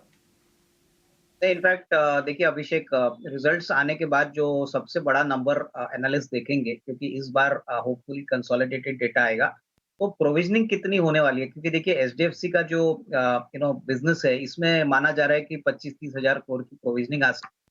तो ये एक बड़ा मार्केट को डिसअपॉइंटिंग फैक्टर हो सकता है। तो ये कितने समय तक आएगा, इसका असर प्रॉफिटेबिलिटी पे क्या आएगा। ओवरऑल ऑपरेटिंग लेवल की बात करें तो इनके नंबर्स अच्छे आएंगे, इसमें कोई डाउट नहीं। इनका बिजनेस अपडेट भी जो आया था वो काफी अच्छा है। तो मेरे ख्याल से देखिए रिजल्ट्स आने के बाद, थोड़े से नंबर्स आने के बाद, कमेंट्री आने के बाद एक अंदाजा हम लगा सकते हैं। लेकिन हाँ, डेफिनेटली मुझे लग रहा है कि ग्रॉस कंसोलिडेटेड एंटिटी पे ऑपरेटिंग मैट्रिक्स अच्छे रहेंगे। प्रोविजनिंग का नंबर एक बार मार्केट को समझ में आएगा तो मेरे ख्याल से उसके बाद स्टॉक में एक अच्छा अपवर्ड ट्रेजेक्टरी आपको देखने को मिलेगा। स्टॉक तो अच्छी वैल्यूएशन पे ट्रेड कर रहा है, लेकिन री रेटिंग के लिए प्रोविजनिंग का जो आंकड़ा होगा वो काफी इंपॉर्टेंट है। ठीक है, प्रोविजनिंग के आंकड़े पर नजर रखनी पड़ेगी। लेकिन डेल्टा कॉर्प के सब्सिडरी डेल्टा टेक को जीएसटी डिमांड का नोटिस मिला है। करीब 5 से 6 साल पहले से लेकर 2017 से 2022 को लेकर ये नोटिस है। 140 रुपए के आसपास का भाव है। प्रशांत, डेल्टा कॉर्प लगातार हम कह सकते हैं कि नेगेटिव खबरें, इसके लिए स्टॉक को हमने 175 से रिकवर करके 200 के पार जाने देखा, उसके बाद फिर से ये टूटा, अब 140 के आसपास है। नतीजे आए बहुत ज़्यादा, कोई वो भी सपोर्ट दे नहीं पाए, थोड़े से कमज़ोर ही नतीजे थे। क्या आप राय देंगे डेल्टा कॉर्प के शेयर को लेकर?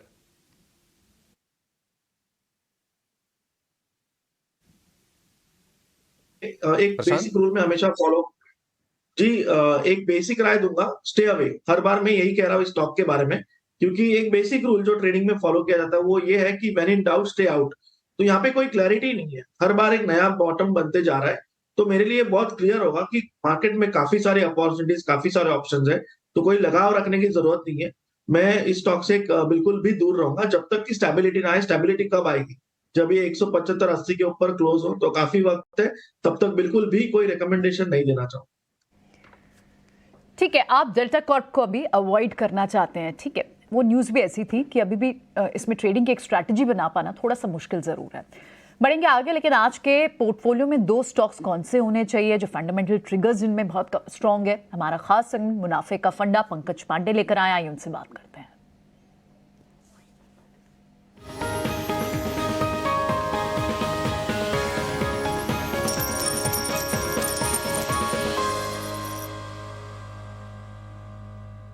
मॉर्निंग पंकज, बताएं आज की 2 कौन सी बेहतरीन फंडामेंटल कॉल्स होंगी जो आप हमारे व्यूअर्स को सजेस्ट कर रहे हैं?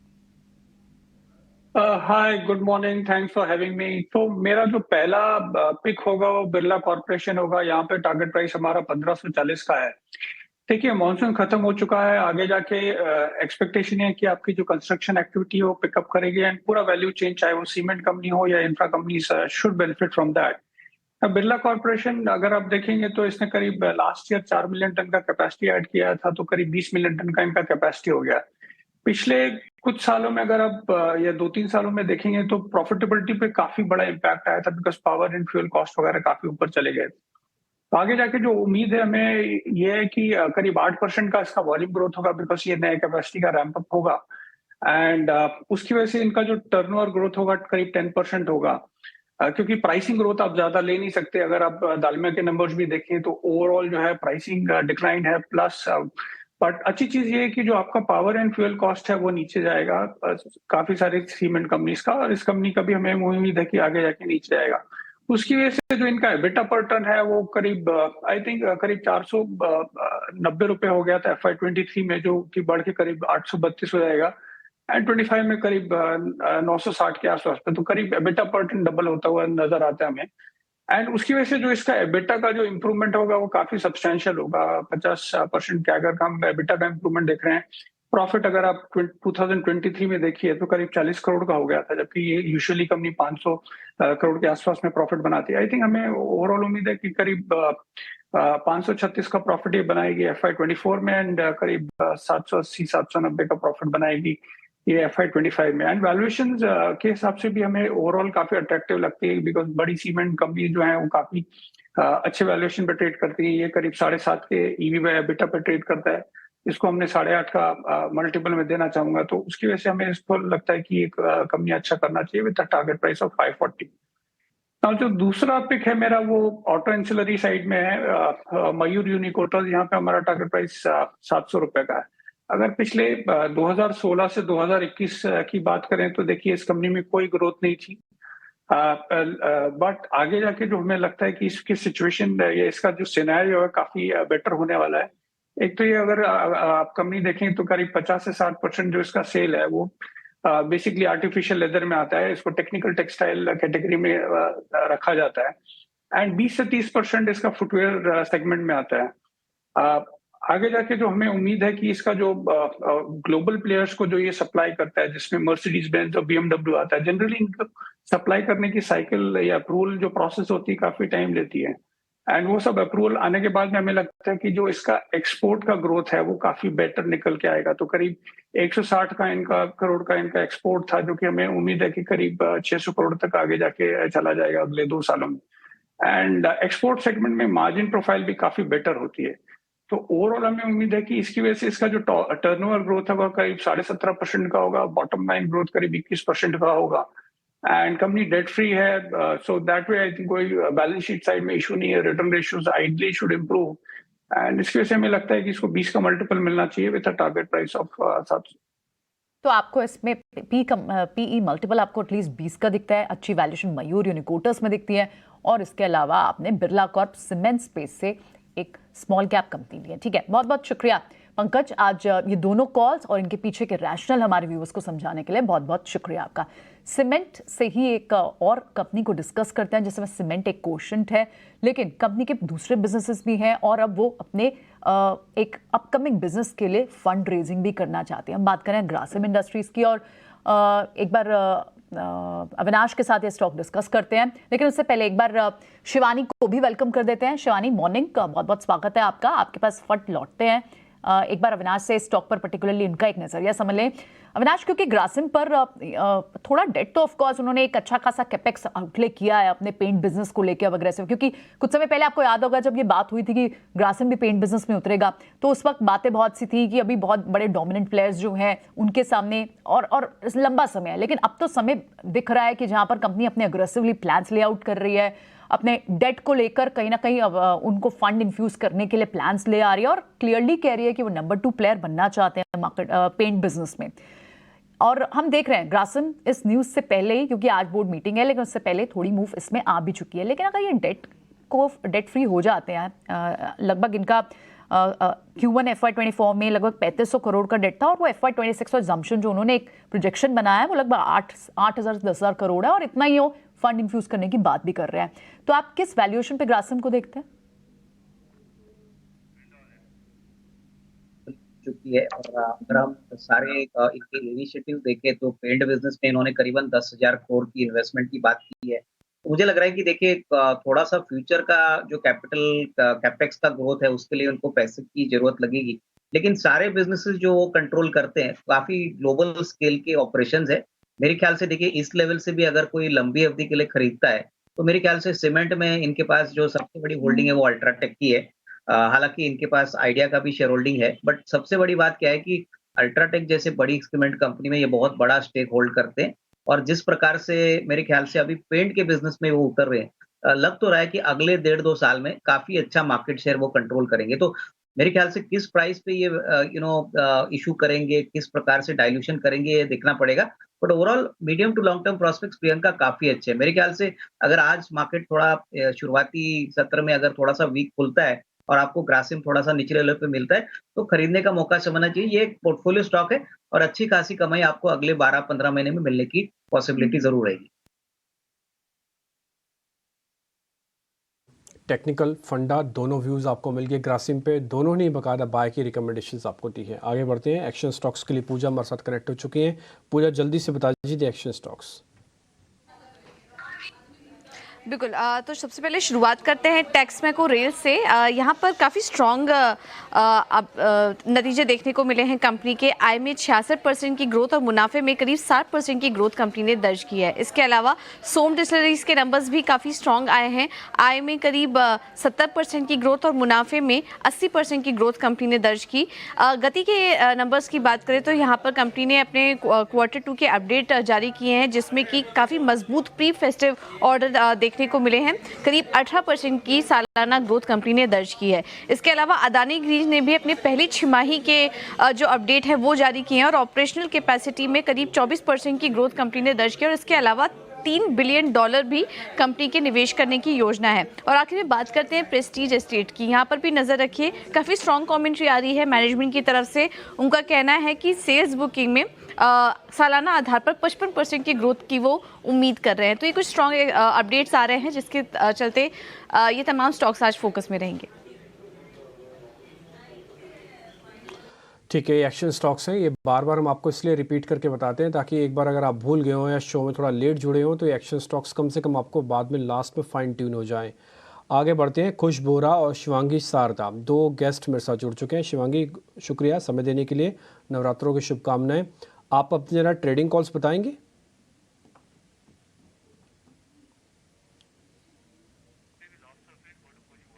और ठीक है, शिवांगी से भी बातचीत हो पाएगी। खुश बोरा भी हमारे साथ हैं। खुश, शुक्रिया समय देने के लिए, नवरात्रों की शुभकामनाएं आपको भी। आपकी जरा ट्रेडिंग कॉल चाहिए अब। जी हाँ डिम्पी, सबसे पहले very good morning to you, सारे दर्शकों को भी वेरी गुड मॉर्निंग और नवरात्रि की भी आप सभी को बहुत बहुत शुभकामनाएं। वेल देखिए, जिस तरह से हम इंडेक्स का सेटअप देख रहे हैं ये थोड़ा सा चिंताजनक हो रहा है कि 19,800 को हम नहीं क्रॉस कर पा रहे हैं, बार बार रेजिस्टेंस आ रहा है वहां पे। तो जब तक ये नहीं क्रॉस होता यहाँ पे मुझे लग रहा है कि जो ये रेंज बाउंड मूवमेंट है ये कंटिन्यू रह सकता है। हालांकि बेस हमें डेफिनेटली ऊपर शिफ्ट होती हुई नजर आई है फ्रॉम 19,300 19,600 टू 19,500 एंड 19,800 के बैंड में। अब बैंक निफ्टी भी थोड़ा प्रेशर में रहेगा, सो उसके चलते हो सकता है कि थोड़ा सा साइडवेज कंसोलिडेशन हमें यहाँ पे देखने मिले इन दी इंडिसेस। जहां तक स्टॉक स्पेसिफिक एक्शन की बात है, देखिए यहाँ पे काफी सारे स्टॉक्स अच्छा परफॉर्म कर रहे हैं। तो आज के लिए जो मेरे दो पिक्स हैं वो है डीएलएफ। सबसे पहले डीएलएफ से शुरुआत करूं तो 580 590 के दो टारगेट्स हैं। हल्का सा पॉजिटिव बाइस के साथ कंसोलिडेशन देख रहे हैं हम अच्छे रनअप के बाद। 580 590 के टारगेट से बाय करें। 555 ये आपका स्टॉप लॉस रहेगा। जो मेरा दूसरा पिक है दैट इज गल्फ ऑयल। देखिए इस स्टॉक में हम मार्केट के विपरीत एक अच्छा खासा अपसर्ज देख रहे हैं। अपने नियर टर्म एवरेज के ऊपर भी ट्रेड कर रहा है और फ्राइडे को हमने इसमें वॉल्यूम में भी एक जंप आते हुए देखा। तो यहाँ भी 580 595 के दो टारगेट रहेंगे। स्टॉप लॉस जो है मेरा वो 550 का रहेगा। एंड एज अ डिस्क्लेमर, ये स्टॉक्स जो हैं हमारी एडवाइजरी सर्विस के तहत हमने हमारे क्लाइंट्स के साथ डिस्कस किए हैं। ठीक है, तो कुछ के दो बाय कॉल्स। डीएलएफ हम देख रहे हैं कि रियल एस्टेट स्टॉक्स में एक्शन बना हुआ है और डीएलएफ और उनकी बाय कॉल, दूसरा गल्फ ऑयल। शिवांगी हमारे साथ जुड़ गई हैं। शिवांगी, पहले तो आपको नवरात्र की बहुत शुभकामनाएं। गुड मॉर्निंग, बताइए आपकी ट्रेडिंग कॉल्स क्या हैं आज के लिए? बिल्कुल, बहुत नमस्कार और नवरात्रि की शुभकामनाएं। सभी दर्शकों को बहुत बहुत जो है बेस्ट विशेस।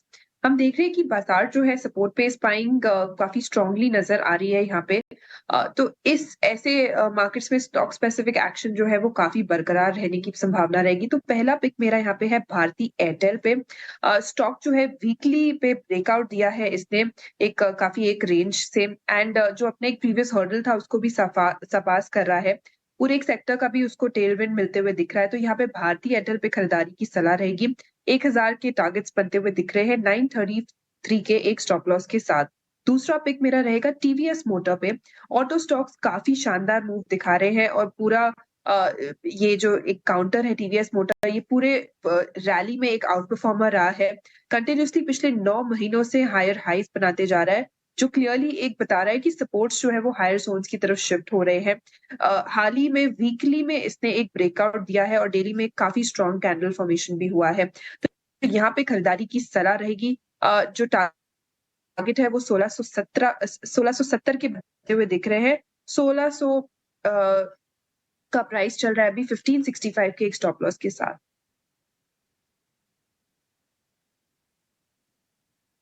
भारतीय एयरटेल और टीवीएस मोटर कॉर्प। भारतीय एयरटेल में भी हम मूव्स देख रहे हैं ठीक ठाक। टीवीएस मोटर पर कुछ दिनों पहले डैम कैपिटल की रिपोर्ट भी आई थी और 3000 रुपये के ऊपर के लक्ष्य सुझा रहे थे। 1600 रुपये के आसपास का शेयर है और हमने पिछले कुछ सत्र में खरीदारी देखी भी है भारतीय एयरटेल के शेयर में। थोड़ी देर में विश्व मोहन जुड़ जाएंगे और उनसे भी M6 को लेकर क्या अपडेट हैं, क्योंकि आज जो कमोडिटी मार्केट की शुरुआत हो रही है वो 10:45 पर होगी, 9 बजे नहीं होगी, क्योंकि नए प्लेटफॉर्म पे आज से M6 शिफ्ट करने जा रहा है। अपडेट्स क्या हैं ये हम विश्व मोहन से समझेंगे, लेकिन कुछ स्टॉक्स जरा इसके बारे में राय ले लेते हैं। इन्फोसिस को लेकर रिपोर्ट्स भी आई हैं अविनाश जी, और हमने देखा था कि नतीजों के बाद हमने इन्फोसिस के शेयर पर प्रेशर देखा था। थोड़ा सा उभरने की कोशिश शेयर ने ज़रूर की थी, लेकिन 1450 रुपये के आसपास के भाव हैं। आईटी को लेकर थोड़ी सी तस्वीरें धीरे साफ ही हो गई हैं, टीसीएस के आगे, इन्फोसिस के आगे। आपको क्या लग रहा है इन्फोसिस की चाल यहाँ से किस तरह की होगी? अभिषेक, मुझे लग रहा है कि जिस प्रकार का गाइडेंस काटा है, मेरे ख्याल से किसी को उम्मीद नहीं थी कि इतना बड़ा नेगेटिव सरप्राइज आएगा। ये क्लियर एक इंडिकेशन है कि जो ऑर्डर बुक है उसको एग्जीक्यूशन में कन्वर्ट करने के लिए कंपनीज में दिक्कत हो रही है, डिमांड कम है, और मेरे ख्याल से अगला क्वार्टर भी थोड़ा सा सॉफ्ट क्वार्टर आने की उम्मीद है। अभी ये कहना मुश्किल है कि आने वाले क्वार्टर में गाइडेंस किस प्रकार से मैनेजमेंट कहेगा, but at least in the very near term, कम से कम अगले 3-4 महीने के लिए मुझे नहीं लग रहा है कोई बड़ा ट्रिगर इन्फोसिस में रहेगा, क्योंकि ओवरऑल मार्केट जान चुकी है कि अर्निंग्स ग्रोथ ट्रेजेक्टरी अभी अगले 3-6 महीने के लिए थोड़ा सा स्लो डाउन होने वाला है। अनलेस दिसंबर के बाद यूएस यूरोप से टेलविंड्स आते हैं, बहुत अच्छी डिमांड वहां से आती है, वही यहाँ पे रीरेटिंग होगी। देखिए, नॉर्मली कोई भी आईटी कंपनी के पास कैश हो या बायबैक अनाउंस करो तो मार्केट पहले ग्रोथ को देखती है। ग्रोथ विजिबिलिटी अगर नरम है या वीक है तो इसमें कोई बड़ी रीरेटिंग आने वाली नहीं है। तो इन्फोसिस में जिनके पास है वो होल्ड करे। देखिए, इस लेवल पे तो स्टॉक कंसोलिडेट होगा हमको लग रहा है, लेकिन कोई बड़ी रीरेटिंग आने के लिए मेरे ख्याल से कम 6 महीना का टाइम पीरियड तो आपको वेट करना पड़ेगा, क्योंकि आने वाले 3-6 महीने काफी चैलेंजिंग रहेंगे। ठीक है, चलिए, तो ब्रोकिंग हाउस की रिपोर्ट्स तो हैं और अविनाश का व्यू भी हमने सुन लिया, लेकिन इस बीच जो अभिषेक एक खबर बता रहे थे वो कि M6 के नए प्लेटफॉर्म पर ट्रेडिंग शिफ्ट होगी, कुछ तब्दीलियां भी हैं, 10:45 पर होगी। तमाम सारी अपडेट्स हमें विश्व मोहन बता रहे हैं इस पर। विश्व, बताएं, बड़े समय से लंबा इंतजार कराया, लेकिन अब एटलीस्ट नए प्लेटफॉर्म पे जब हम शिफ्ट हो गए हैं तो क्या कुछ और चेंजेस भी होंगे टाइम के अलावा? बिल्कुल सही कहा आपने। करीब 2 साल के इंतजार के बाद 2021 के सितंबर में इस टीसीएस के नाम पर मोहर लगी थी। अब 2 साल के बाद आज से नए ट्रेडिंग प्लेटफॉर्म पे शिफ्ट हो रहा है MCX पर।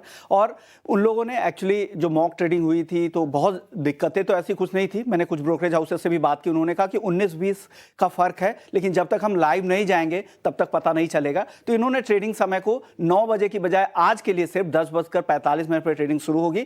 क्लोजिंग के टाइम में कुछ बदलाव नहीं हुआ है और कल वापस से 9 बजे से ही ट्रेडिंग की शुरुआत होगी। हालांकि टीसीएस का जो अगर अनुभव की अगर बात करें कमोडिटी ट्रेडिंग प्लेटफॉर्म के लिए तो बहुत ही छोटा है, उनका बिजनेस भी बहुत ही छोटा है, क्योंकि इससे पहले एक्सिस सिक्योरिटीज और कोटक सिक्योरिटीज में भी इन्होंने बिजनेस किया था, लेकिन बहुत अच्छा उनका एक्सपीरियंस नहीं रहा था। क्योंकि मैं उन्होंने ब्रोकरेज हाउसेस में काम करने वाले लोगों से भी बात किया था, उन्होंने कहा कि उनके प्लेटफॉर्म अब तक बहुत सक्सेसफुल नहीं रहे हैं। देखते हैं कैसा होगा, क्योंकि मार्केट काफी वॉलेटाइल होने वाला है, चाहे वो गोल्ड सिल्वर का हो या क्रूड का हो, तो काफी हेवी हेवी वॉल्यूम के साथ आज कारोबार होने वाला है। तो जितने ब्रोकरेज हाउसेस हैं वो अपने पार्टिसिपेंट्स के, अपने क्लाइंट्स को यही कह रहे हैं कि सावधान रहें, क्योंकि नया प्लेटफॉर्म है।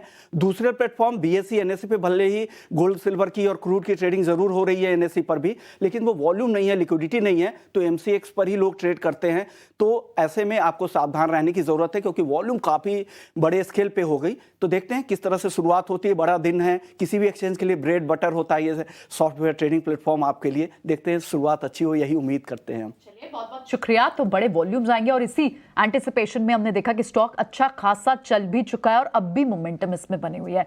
2100 के पार इस वक्त MCX का स्टॉक है। बहुत बहुत शुक्रिया विश्वा, ये सारी अपडेट हमें बताने के लिए। आपसे जल्दी जुड़ेंगे जब एग्री और नॉन एग्री कमोडिटीज के अपडेट्स भी आप लेकर आएंगे। चले बढ़ेंगे आगे। ये तो बात हुई MCX के स्टॉक की और MCX ट्रेडिंग की, लेकिन कुछ स्टॉक्स इक्विटी मार्केट्स के और डिस्कस करते हैं। टाटा मोटर्स, क्योंकि शुक्रवार को ये टॉप गेनर था, 4.5% की इसमें मूव थी और लॉन्ग बिल्टअप बहुत स्ट्रॉन्ग था, क्योंकि खबर यह आई कि टाटा मोटर्स अपने अपकमिंग IPO टाटा टेली में लगभग 10% हिस्सेदारी बेच सकता है। और ये जो फंड्स इन्फ्यूज होंगे, तो ऑफकोर्स होल्डिंग कम होगी टाटा मोटर्स की IPO के बाद टाटा टेली में, लेकिन लगभग 3200 करोड़ का इन्फ्यूजन जो टाटा मोटर्स में आएगा। क्या इस न्यूज़ का ऑलमोस्ट सारी चीजें प्राइस्ड इन है या अब भी मोमेंटम बाकी है? टाटा मोटर्स मितेश वैसे भी बहुत चला है, लगभग 70-80% चल चुका है इस साल की शुरुआत से। 750 तक के टारगेट मुझे आपकी भी याद है, लेकिन क्या एक और री रेटिंग टारगेट भी आपने यहाँ पर फिक्स किया या फिर 750 ही पहला टारगेट देख रहे हैं? न्यूज तो क्योंकि काफी सारी पॉजिटिव आ रही है टाटा मोटर्स के लिए। नहीं, definitely Priyanka, thanks for reminding. 490 से लेके हमारा एक पॉजिटिव रिजल्ट है इसके ऊपर, और अभी जो हमारा पहला टारगेट हुआ है 600 के ऊपर की अगर आप चाल देखोगे, आप पूरा पैटर्न देखोगे स्टॉक का, तो बहुत ही प्रॉमिसिंग है। और हर एक गिरावट में इसके अंदर डिलीवरी बाइंग जो है बढ़ रही है। तो हमारे हिसाब से अगले 1 या 1.5 साल में 750 क्रॉस करके अल्टीमेटली स्टॉक जो है वो 900 के रेंज में करना है। तो हमारे क्लाइंट्स को हमने हर एक टिप्स के ऊपर ये स्टॉक बाई करने के लिए बोला है। Slow and steady the name of the game, ये स्लोगन है टाटा मोटर के लिए। ठीक है, डन। सर, आपकी आवाज़ हमको अच्छे से सुनाई नहीं दे रही है, लेकिन जितनी भी सुनाई दे रही है उससे तो ऐसा लग रहा है कि हाँ आप टाटा मोटर्स के लिए पॉजिटिव बोल रहे हैं। इसलिए मैं इस चीज़ को थोड़ा बेनिफिट ऑफ डाउट देते हुए आगे ले सकता हूँ कि हाँ टाटा मोटर्स आप बाय कॉल दे रहे होंगे। अब एक बार आपका ऑडियो हम ठीक कर लेते हैं, उसके बाद वापस कनेक्ट करेंगे। बाजार खुलने को है, इस बीच आपको लेवल्स दिखा देते हैं निफ्टी के, बैंक निफ्टी के फ्रीज लेवल। देखिए, अच्छी चीज़ ये है कि निफ्टी जो भी कर रहा है एक रेंज में कर रहा है, रेंज का ब्रेकआउट नहीं कर रहा। आज भी सिर्फ 12 पॉइंट डाउन है। भले आप कुछ भी इस मार्केट में, ग्लोबल मार्केट्स में आ रहा है, मार्केट उसको एब्जॉर्ब करने की ताकत रखता है। दूसरी बात, अच्छी चीज़ ये है कि मिड कैप और स्मॉल कैप कैटेगरी का जो जैसे कहते हैं एक फ्लेवर था वो अभी भी ख़त्म नहीं हुआ। मैं एक शेयर आपको बताता हूँ, मैंने अपनी स्क्रीन से उसको हटाया नहीं था। MSTC संतोष ने आपको दिया था लास्ट ट्रेडिंग सेशन में, जब हम कई सारे शेयर्स की बात कर रहे। आज वो गैप के साथ खुल रहा है 3%। तो ये अच्छी चीज़ है कि इसी प्लेटफॉर्म पे हम आपके सामने वो सारे शेयर्स रख रहे हैं जहाँ पे मार्केट का मोमेंटम है। आपको कम से कम मेहनत में ज़्यादा से ज़्यादा अच्छे शेयर्स आपको मिल जाएंगे। और ये हम कोशिश करेंगे कि आगे चल के इस कार्यक्रम का भी रिपोर्ट कार्ड एक आपके सामने लेके आएँ कि देखिए ये सारे शेयर्स डिस्कस हुए थे और अभी तक उसका क्या परफॉर्मेंस चल रही है। आ जाते हैं फटाफट से कि आज बढ़ने वाले शेयर कौन कौन से होंगे जो आज हेल्प करेंगे। आज डॉक्टर रेड्डीज करीब 0.5% ऊपर, अपोलो हॉस्पिटल 0.5% ऊपर, HDFC लाइफ भी खुलेगा करीब 1% ऊपर। तो आपको शेयर्स तो मिल जाएंगे, ऐसा नहीं है कि बिल्कुल शेयर नहीं। ONGC भी ऊपर खुलेगा आज करीब 1%, SCL टेक भी आज ऊपर खुलेगा। जो कमज़ोर शेयर खुलेंगे वो है एशियन पेंट, क्रूड वाला इम्पैक्ट। इसके अलावा थोड़ा बहुत पावर ग्रिड, आज नरेश की कॉल थी पावर ग्रिड प्लस करने की, तो अगर हल्के गैप के साथ खुल रहा है ना 1-1.5 रुपये नीचे, तो आपके लिए एक प्लस कॉल बन सकती है। स्टॉप लॉस टारगेट आपके पास नोटेड होगा पहले से ही। और अब आ जाता हूँ मैं जरा 500 वाली कैटेगरी के अंदर, जहाँ पे छोटे मझोले शेयर्स रहते हैं, वहाँ पे MMTC फिर से 3% ऊपर। आप यकीन मानिएगा अगर एक गैप 3% ऊपर कर रहा है ना, तो ये कम से कम 6 से 8% चलेगा। और अब आप थोड़ी स्क्रीन पर अपनी देखेंगे भी। खैर, एडवांस डिक्लाइन के डाटा के साथ हम देखेंगे कि आज मार्केट ओपन कैसे कर रहा है। लग रहा है कि बाजार अपने आप को संभाल लेगा। 1180 का पहला एडवांसेस का टिक आप अपनी स्क्रीन पर देख पा रहे हैं। निफ्टी में पहला टिक 12 पॉइंट डाउन का, दूसरा टिक 20 पॉइंट डाउन का। मार्केट का जो सपोर्ट है, पहला 19,700, दूसरा 19,600, तीसरा और पक्का 19,500। रेजिस्टेंस क्या है 19,800, फिर 850, फिर 900, तो बढ़ेंगे तो 50 पॉइंट से, गिरेंगे 100 पॉइंट से। और मेरे को लगता नहीं कि बाजार के अंदर ऐसा कुछ ब्रेकआउट या ब्रेकडाउन जैसी बड़ी सिचुएशन बन रही है। एक चीज़ मेरे फेवर में मेरे को जो स्टार्टिंग में बहुत अच्छी दिखी है वो दिख रही है एडवांस डिक्लाइन। 1300 शेयर एडवांसेस के साथ हैं, इन स्पाइट ऑफ दिस कि 25 ही पॉइंट का नुकसान आपको दिख रहा है। अगर आप इंडाइसिस भी चेक करेंगे ना तो आपको सेंसेक्स, निफ्टी, बैंक निफ्टी नीचे दिखेगा, लेकिन मिड कैप 100 को चेक कीजिए, उसने पहले शुरुआत से अपना मोमेंटम को मेंटेन रखा हुआ है और बाकायदा हरे निशान में है। ये मिड कैप इंडेक्स जो मैं आपको दिखा रहा हूँ, ये इकलौता इंडाइसिस है जो हरे निशान में, इसलिए आज चुन चुन के शेयर पकड़िए। एमएमटीसी की बातचीत हुई थी, आपसे बोला था 3% गैप दिखा रहा है, 6% जरूर आएगा, 7%, 8% ऊपर अब एमएमटीसी आ चुका है। स्टॉक्स अच्छे पकड़िए, कायदे के पकड़िए और पैसा बनाइए और सिस्टम से निकल जाइए। अगर सिस्टम में आप रुकेंगे तो फिर आपको थोड़ी जलन, डिप्रेशन, दिक्कत सब कुछ होएगी, इसलिए पैसा बना के निकलना इस मार्केट के अंदर समझदारी है। दूसरा एनबीसीसी, बीएलएस, केपीआईटी और प्रेस्टीज एस्टेट, ये कुछ एक शेयर्स हैं जहाँ पे शुरुआत आज थोड़ी ठीक हुई है। मैं फ्रंट लाइन शेयर्स पे आ जाता हूँ, वहाँ पे एचसीएल टेक करीब 1% ऊपर, ओएनजीसी 1% ऊपर, इन्फोसिस 1% ऊपर है, मारुति 1.5% ऊपर है। हमने आपको आज सुबह 2 F&O कॉल्स में एक मारुति का शेयर भी आपको बताया था। अच्छी चीज़ ये है, एक बार जरा रिलायंस अपनी स्क्रीन पे भी लेके आइएगा और HDFC बैंक को भी लेके आइएगा। बैंक के नंबर, रिलायंस की वेटेज आज के लिए बहुत इंपॉर्टेंस रहने वाली है, इसलिए इन दोनों शेयर्स को नोट करके रखिए। फिलहाल रिलायंस इंडस्ट्रीज में ज़्यादा डैमेज नहीं और HDFC के अंदर ज़्यादा डैमेज नहीं।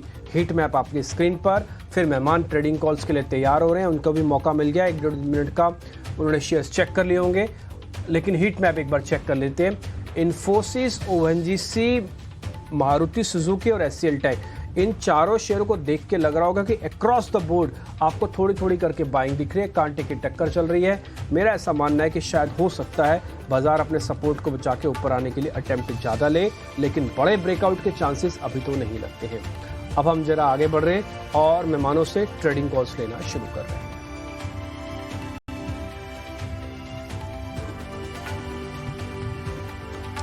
ठीक है, ट्रेडिंग कॉल लेने से पहले मेहमानों से जरा एक बार मिड कैप मार्केट का मूड क्या है जरा वो भी बता देते हैं, क्योंकि हम देखते हैं कि कच्चे तेल में 5% से ज्यादा का उछाल देखा था हमने।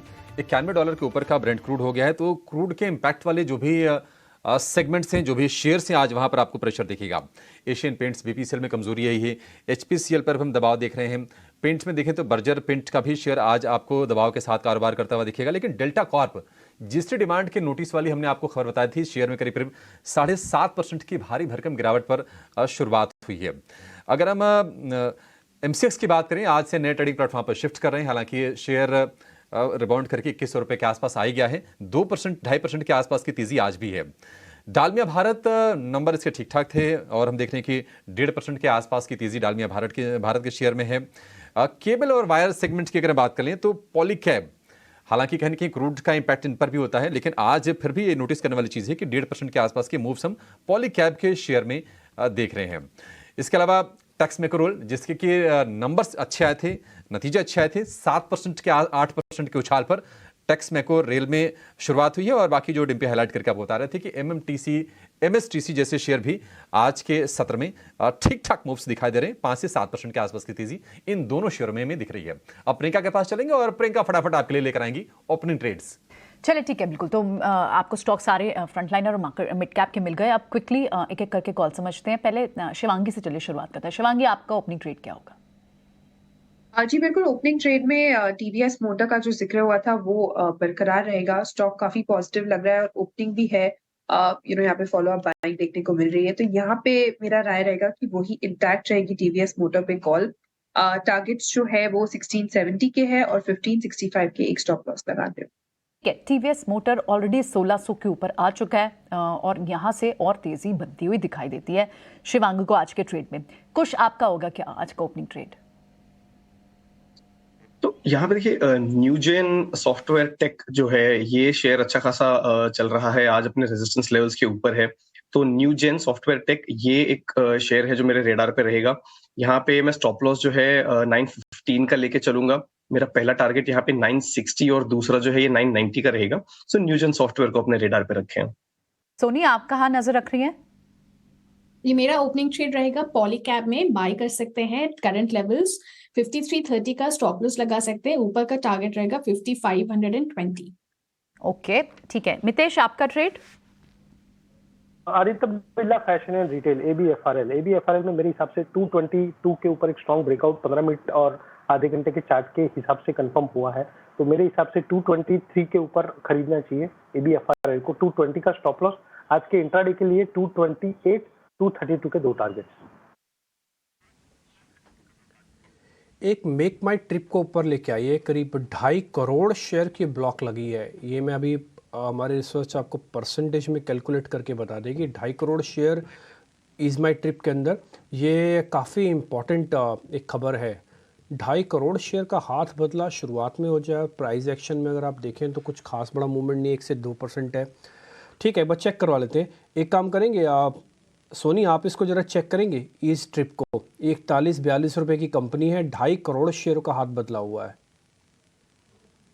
अगर मैं देखूं तो आज ऑब्वियसली थोड़ा ऊपर है, बट वॉल्यूम्स भी इसमें हो रहे हैं। ये एक सपोर्ट के साथ ट्रेड कर रहा है जो कि 40.7 पे है। अगर 40.7 इसका होल्ड करता है तो मेरे ख्याल से इसी रेंज में थोड़ा कंसोलिडेट करके फिर ऊपर की तरफ ब्रेकआउट देगा, बट वो ब्रेकआउट 43 के ऊपर ही आएगा। तो आप जब तक 43 ब्रेक नहीं होता है तब तक इंतजार कीजिए, फ्रेश लॉन्ग्स में एंटर मत कीजिए। 43 के ऊपर ही आप इसको बाय कर सकते हैं। ऊपर का उसका टारगेट रहेगा 46 to 47.2 और नीचे में अगर उसका स्टॉप लॉस या सपोर्ट उस लेवल पे लगानी हो तो आप उसमें 42 का स्टॉप लॉस लगाएंगे उस समय। तो अभी के लिए वेट एंड वॉच की सलाह दूंगी और देखिए इसमें 43 अगर होल्ड करता है या क्रॉस नहीं करता है उस हिसाब से आप ट्रेड कीजिए। ठीक है, धीरे धीरे करके ना एक शेयर ने काफ़ी अच्छी पकड़ बनाई हुई है, वो है NBCC। ये जब 50-52 की रेंज पार की था, चार्ट दिखाइएगा अब इसका, थोड़ा बड़ा है NBCC का, यानी कि 2 महीने तक का। उसमें आप देखेंगे 50-52 की रेंज पार करने पर ये स्टॉक स्पीड चलता है। अब ये वैसा नहीं है कि 1 रुपया चलेगा फिर टूटेगा, चलेगा टूटेगा। आप देखेंगे अब ये स्पीड से ऊपर आ रहा है, 55% तक का रिटर्न है सिर्फ 3 महीने में ही। आयुष, ये भी और चलेगा या फिर एक राउंड का प्रॉफिट बुक करना समझदारी है जिनके पास पुराना पड़ा है?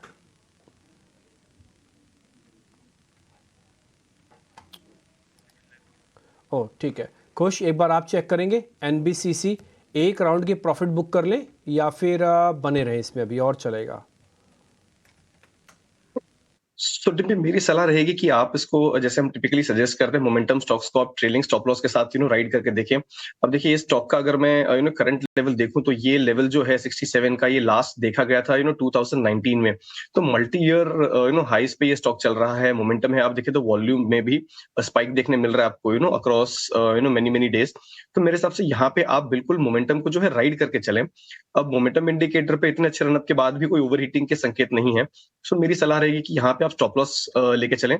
जो मेरा ट्रेलिंग स्टॉप लॉस रादर होगा वो होगा 62 के आसपास। इसको ब्रीच करता है तो हो सकता है कि थोड़ा सा कंसोलिडेशन मोड में चला जाए, बट अप अंटिल देन इसको होल्ड करके चलें। 62 मेरा ट्रेलिंग स्टॉप लॉस रहेगा। पहला टारगेट जो है मेरा यहाँ पे 70 का निकल के आ रहा है, दूसरा टारगेट 76 का।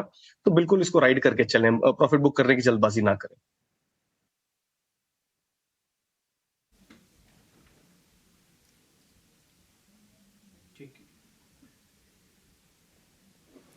ठीक है, NBCC पर ये व्यू कुछ का, लेकिन डेल्टा कॉर्प हम देख रहे हैं कि 8-8.5% टूटकर ये शेयर 52 हफ्ते के निचले स्तर पर पहुंच गया है। जिससे डिमांड नोटिस मिला है इनको करीब करीब 6,500 करोड़ रुपए के आसपास का। शिवांगी, डेल्टा कॉर्प अगर कोई किसी उम्मीद में अभी भी होल्ड करके बैठा हो, क्या सलाह होगी? क्या अब निकल जाए, वो समय आ गया है कि अब क्योंकि आंकड़े खराब आ रहे हैं, सेंटिमेंट इसके वीक हैं, क्या सलाह होगी आपकी? जी, डेल्टा कॉर्प की अगर हम चार्ट स्ट्रक्चर को देखें तो पिछले 4 महीनों से कंटिन्यूसली स्टॉक जो है लोअर हाईज बनाते जा रहा है। तो यहाँ पे मोमेंटम जो है वो क्लियरली विजिबल नहीं बनते हुए दिख रहा है। इनफैक्ट जुलाई से ही हमने देखा था कि यहाँ पे काफी एक प्रेशर सस्टेन होते हुए दिख रहा है अभी तक। तो यहाँ पे कोई स्ट्रेंथ नहीं है, कोई रिवर्सल नहीं देखने को मिल रहा है। तो मेरी राय रहेगी कि हम बेटर स्टॉक्स पे मूव करें, एग्जिट करें ऐसी स्टॉक्स पे, और स्टॉप लॉसेस जो है वो मेंटेन करें, कैपिटल इरोजन ना हो उसके लिए। ठीक है, डेल्टा कॉर्प को लेकर ये व्यू। लेकिन चंबल फर्टिलाइजर आज भी हम देख रहे हैं कि शेयर में तेजी है और धीरे धीरे करके इसमें मूव्स बन रहे हैं। 300 रुपए के आसपास तक अब ये शेयर पहुंचने की कोशिश कर रहा है। खुश हमने लगातार बाइंग देखी है 270 रुपए के आसपास से और 300 रुपए की तरफ ही जा रहा है शेयर। क्या सलाह होगी आपकी चंबल फर्टिलाइजर, अभी भी लॉन्ग करें? तो देखिए अभिषेक, यहाँ पे मुझे लग रहा है थोड़ा सा प्रॉफिट बुकिंग करके चलना चाहिए। दो रीजन है। जो ये 300 का आंकड़ा है, यहाँ पे अगर आप देखें तो एक नियर टर्म रेजिस्टेंस है। Early this year, rather second quarter of this calendar year 300 के आसपास का ही हाई बनाया था, वहां से स्टॉक ने दम तोड़ दिया था। और अभी भी अगर मैं देखूं तो कॉल ऑप्शंस में अच्छा खासा बेस 300 के आसपास ही है। तो यहाँ से थोड़ा ऊपर जाने का दमकम रखता है 305 310 के लेवल्स के आसपास, बट हो सकता है फिर वहां पे थोड़ा रेजिस्टेंस आ जाए। तो मेरी सलाह रहेगी कि इसमें भी ट्रेलिंग स्टॉप लॉस के साथ बने रहें, लेकिन 300 और 305 का जो जोन है इसके आसपास थोड़ी सी प्रॉफिट बुकिंग कर लें, थोड़ा पोजीशन लाइट कर लें। सो 290 के स्टॉप लॉस से बने रहें और 300 के पास जैसे ही जाता है थोड़ा सा प्रॉफिट बुक करके चलें। ये मेरी सलाह रहेगी इन चंबल फर्टिलाइजर्स पर थोड़ा सा प्रॉफिट बुक कर सकते हैं और अदरवाइज रेजिस्टेंस बता रहे हैं कुछ हमें। लेकिन कुछ स्टॉक्स देखते हैं, क्योंकि बैंक्स में आपको रिकवरी तो बड़ी दिख नहीं रही है, लेकिन इंडसइंड बैंक को देखें पिछले कुछ मिनटों में थोड़ी सी रिकवरी दिखी है। नरेश का भी कॉल था और इंडसइंड बैंक में फ्लोज भी बढ़ सकते हैं, एक रीबैलेंसिंग होनी है। और एमके तो मानता लगभग 250 से 300 मिलियन डॉलर तक आ सकते हैं। एफआई होल्डिंग बढ़ने के लिए रूम बढ़ सकता है। तो इंडसइंड बैंक को क्या प्लस कर सकते हैं यहाँ पे? सोनी दिख रहे हैं आपको अच्छी स्ट्रेंथ? ये इंडसइंड बैंक में एक्चुअली देखिए कि अगर हम देखें फ्राइडे को क्लोजिंग तो अच्छा दिखाया था, बट ओवरऑल बैंकिंग सेक्टर में थोड़ी बहुत वीकनेस है। ये कंसोलिडेट कर रहा है 1420 जब भी आता है वहां से एक सपोर्ट ले लेता है ऊपर की तरफ। 1470 एट मैक्स में एक रेजिस्टेंस फेस करता है। सो रेंज अच्छा है। इनफैक्ट अगर आपको डिप मिलता है तो आप खरीद सकते हैं 1420 का स्टॉप लॉस लगा के। ऊपर की तरफ 1470 का एक रेजिस्टेंस है, उसको अगर क्रॉस करते हैं तो मेरे ख्याल से 1500 टू 1520 की तरफ जाने के लिए तैयारी में रह जाएगा। सो आप इसी लेवल्स और इसी रेंज के अनुसार इसमें खरीद सकते हैं। बाय ऑन डिप्स की सलाह रहेगी इसमें। ठीक है, बाय ऑन डिप्स की सलाह रहेगी। इंडसइंड फेडरल बैंक के नंबर्स आने हैं, एचडीएफसी बैंक के नंबर्स आने हैं। कोई बहुत बड़ा आपको यहाँ पर अभी कुछ चेंज होते हुए ट्रेडिंग में दिख भी नहीं रहे, कोई वॉल्यूम भी नहीं दिख रहे हैं खास। लेकिन बैंक्स के ओवरऑल नंबर्स कौन से बैंक के अच्छे आ सकते हैं? हालांकि एक जो एक्सपेक्टेशन है एनआईआई में एक्सपेंशन फेडरल बैंक की भी आ सकती है और एचडीएफसी बैंक तो पहली बार रिपोर्ट करेगा कंबाइंड एंटिटी के। अविनाश, नंबर्स क्या सरप्राइज कर सकते हैं एचडीएफसी बैंक के? क्योंकि अभी तक जो एक्सपेक्टेशन है एनआईआई में भी एक्सपेंशन है और ऑफकोर्स कंबाइंड एंटिटी के नंबर्स होंगे ये, लेकिन कोई ट्रेड मोमेंटम अभी तक दिख नहीं रहा स्टॉक में। नहीं, जैसे मैंने पहले भी कहा था कि नंबर्स ऑपरेटिंग लेवल पे बहुत अच्छे आएंगे, क्योंकि ऑलरेडी जो बिजनेस अपडेट आ गया है उसमें तो नंबर्स बहुत स्ट्रांग लग रहे हैं। लेकिन जो सबसे बड़ा आंकड़ा होगा इस बार क्वार्टर में, वो मेरे ख्याल से जो एचडीएफसी का जो बिजनेस है, जो एचडीएफसी बैंक में मर्ज हो रहा है, इसकी कितनी प्रोविजनिंग होगी। क्योंकि देखिए प्रोविजनिंग को लेके मार्केट को थोड़ा सा डाउट है कि प्रोविजनिंग का आंकड़ा बड़ा हो सकता है। तो मेरे ख्याल से प्री प्रोविजनिंग नंबर्स तो काफी दमदार आएंगे और मार्केट्स मैनेजमेंट की कमेंट्री भी सुनना चाहेगी कि ये प्रोविजनिंग कितना आगे लंबा चलेगा। क्योंकि अगर ये वन टाइम है तो मेरे ख्याल से मार्केट्स अच्छी तरह से इसको पॉजिटिवली लेगी। तो मेरे ख्याल से रिजल्ट्स आने के बाद, कमेंट्री आने के बाद आपको एक अच्छा डायरेक्शनल ट्रेंड स्टॉक में जरूर दिख सकता है। तो जिनके पास है वो होल्ड करें। मेरे ख्याल से रिजल्ट्स आने दीजिए, कमेंट्री आने दीजिए, उसके बाद एक फ्रेश व्यू हम ले सकते हैं।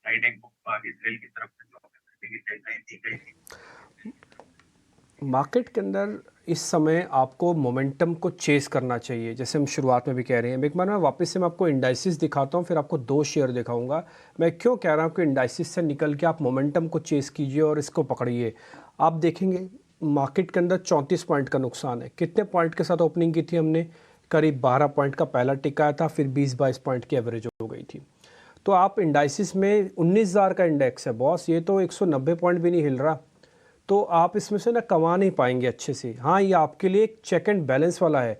देखो इंडाइसिस को, काम करो शेयर्स में, और वहाँ पर भी ना लिमिटेशन है, वहाँ पर भी आपको मोमेंटम को चेस करना है। एक बार दिखाइए एमएमटीसी और साथ ही दिखाइए एमएसटीसी।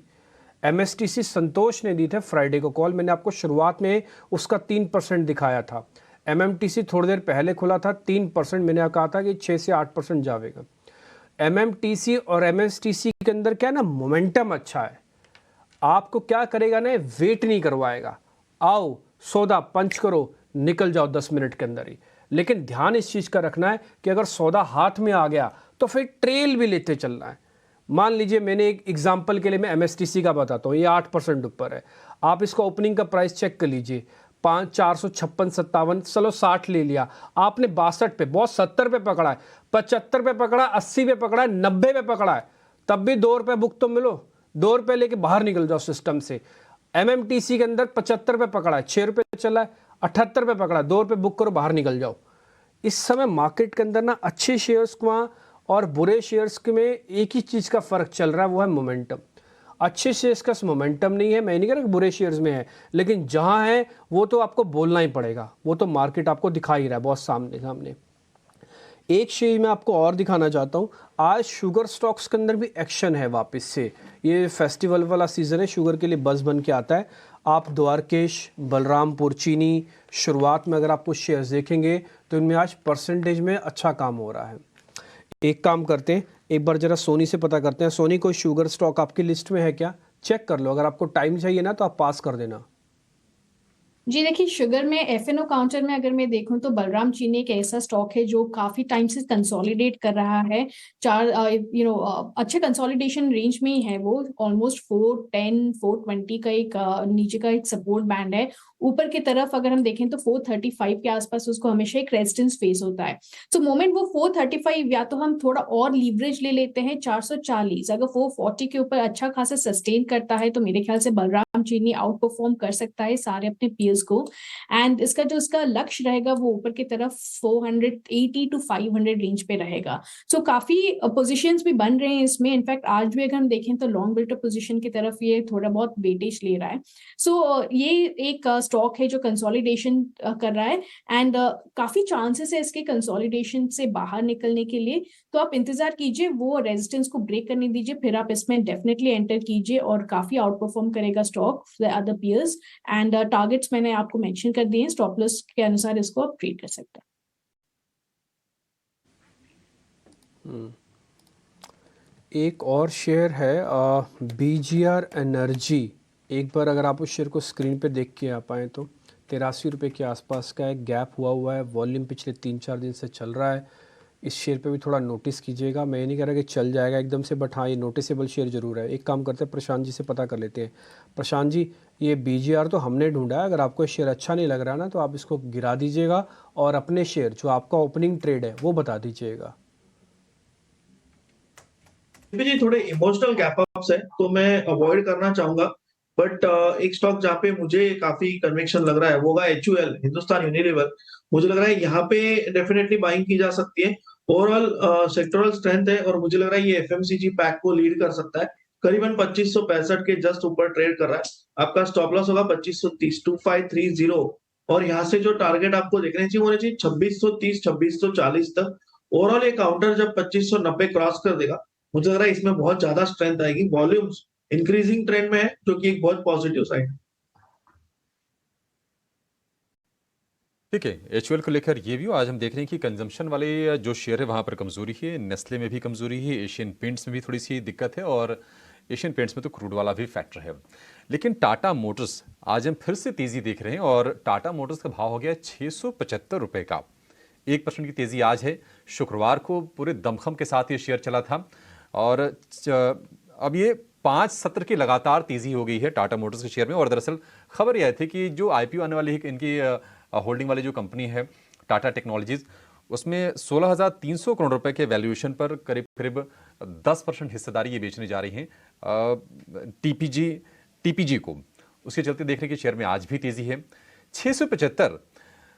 शिवांगी, टाटा मोटर्स एक बढ़िया रनअप हम देख रहे हैं। 600 रुपए का स्तर पार करने के बाद मोमेंटम लगातार बना हुआ है। आपको और भी ऊपर के लेवल्स की उम्मीद है? क्या करना चाहिए अभी?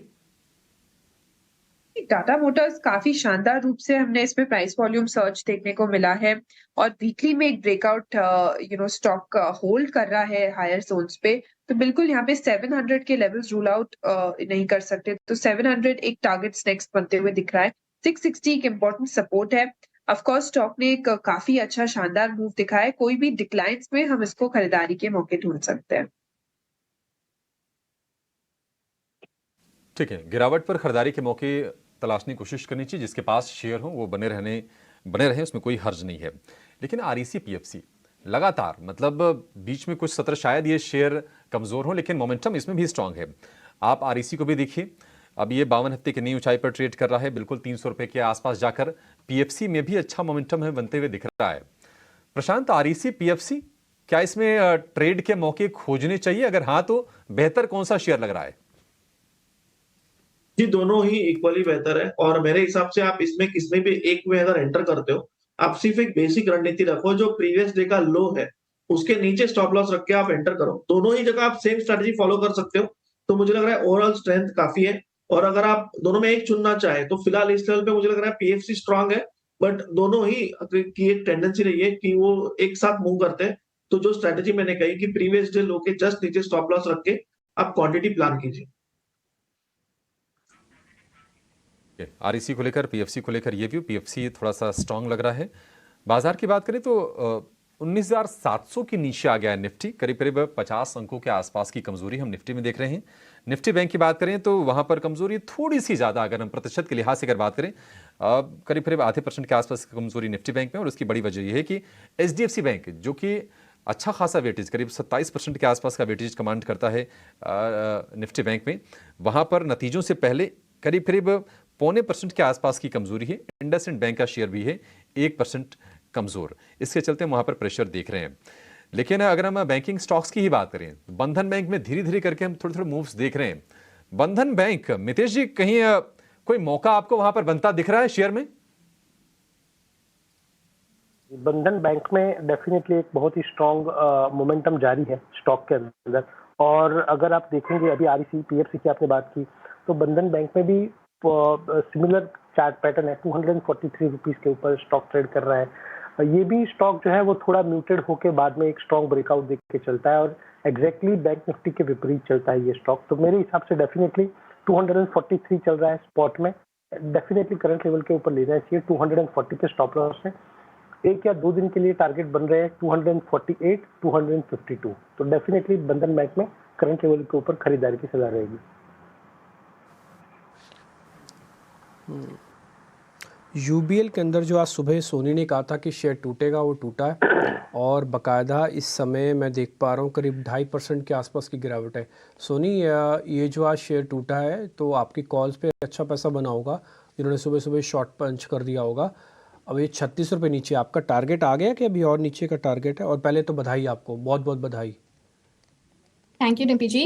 जो मेरा पहला टारगेट था वो 1540 था फ्यूचर्स में, और आज का अभी तक लो बना हुआ है 1542। सो मैं कहना चाहूंगी कि नियरली टारगेट हो गए हैं। और दूसरा लक्ष्य था इसका 1520, और भी शॉर्ट्स इसमें बिल्ड हो रहे हैं। मेरे ख्याल से दूसरा टारगेट भी हिट हो जाएगा। ठीक है, आप बिल्कुल, हम तो चाहते हैं कि आपका दूसरा टारगेट हिट हो जाए, लेकिन पहले टारगेट्स के लिए आपको बधाई और अच्छा शेयर। ये ना इकलौता ऐसा शेयर था जिस पे शॉर्ट कॉल थी। अभी तक हमने एक्सपर्ट से जितनी कॉल ली थी सबकी बाय ही थी, बट सोनी ने इकलौती हमको कॉल दी थी। यूनाइटेड ब्रिवरीज, ये आपकी स्क्रीन पर आप देख पा रहे हैं, आज का पहला टारगेट इसका तो हो गया अचीव। आ जाते हैं 2-4 ऐसे शेयर्स पे और जहां पर डेल्टा कॉप जैसे शेयर्स हैं, यहाँ पे नंबर्स ठीक नहीं है। प्रशांत, एक बार ये जो असर आना होता है ना नंबर्स वाला, वो शुरुआत के 10-15 मिनट में लग जाता है। ये डेल्टा कॉप ने डी मार्ट, माफ़ कीजिए, डी मार्ट तो यहाँ पे 1.5 से 2% ही नीचे आ चुका है। क्या अभी वापस पुल बैक लेगा या फिर छोड़ दें पूरा दिन आज के लिए, एक्सपेरिमेंट ना करें? डी मार्ट यानी एवेन्यू सुपर मार्ट। कट राय है, अगर पोजीशन हो प्रॉफिट बुक कर लीजिए और बाहर हो जाइए। यहाँ से अगर कोई भी रैली आए वो बेची जाएगी, तो clear cut indication profit book करके बाहर हो जाएगी। शेयर मैं आपके सामने और रखना चाहता हूँ, मेरी लिस्ट में है, उसका ब्रेकआउट ड्यू है, वो शायद आज ही कर दे। एक बार आप दिखाइएगा स्क्रीन पे, GSFC के नाम से कंपनी, गुजरात की है ये। प्रशांत जी, एक बार जरा इसको चेक करो आप। ये 3.5% ऊपर है, ब्रेकआउट हो गया या होना भी बाकी है? अगर होना बाकी है तो प्लस करें क्या फिर? किया जा सकता है। 193 पे स्पॉट ट्रेड कर रहा है। आपका जो स्टॉप लॉस होना चाहिए वो आप जस्ट 185 के नीचे 184 रख सकते हो, थोड़ा सेफर हो जाएगा। टारगेट यहां से अगर ब्रेकआउट सस्टेन करे तो ये जो पूरी डेप्थ है, तो करीबन आप मान के चल सकते हो 225 तक के टारगेट्स यहां दिखने चाहिए।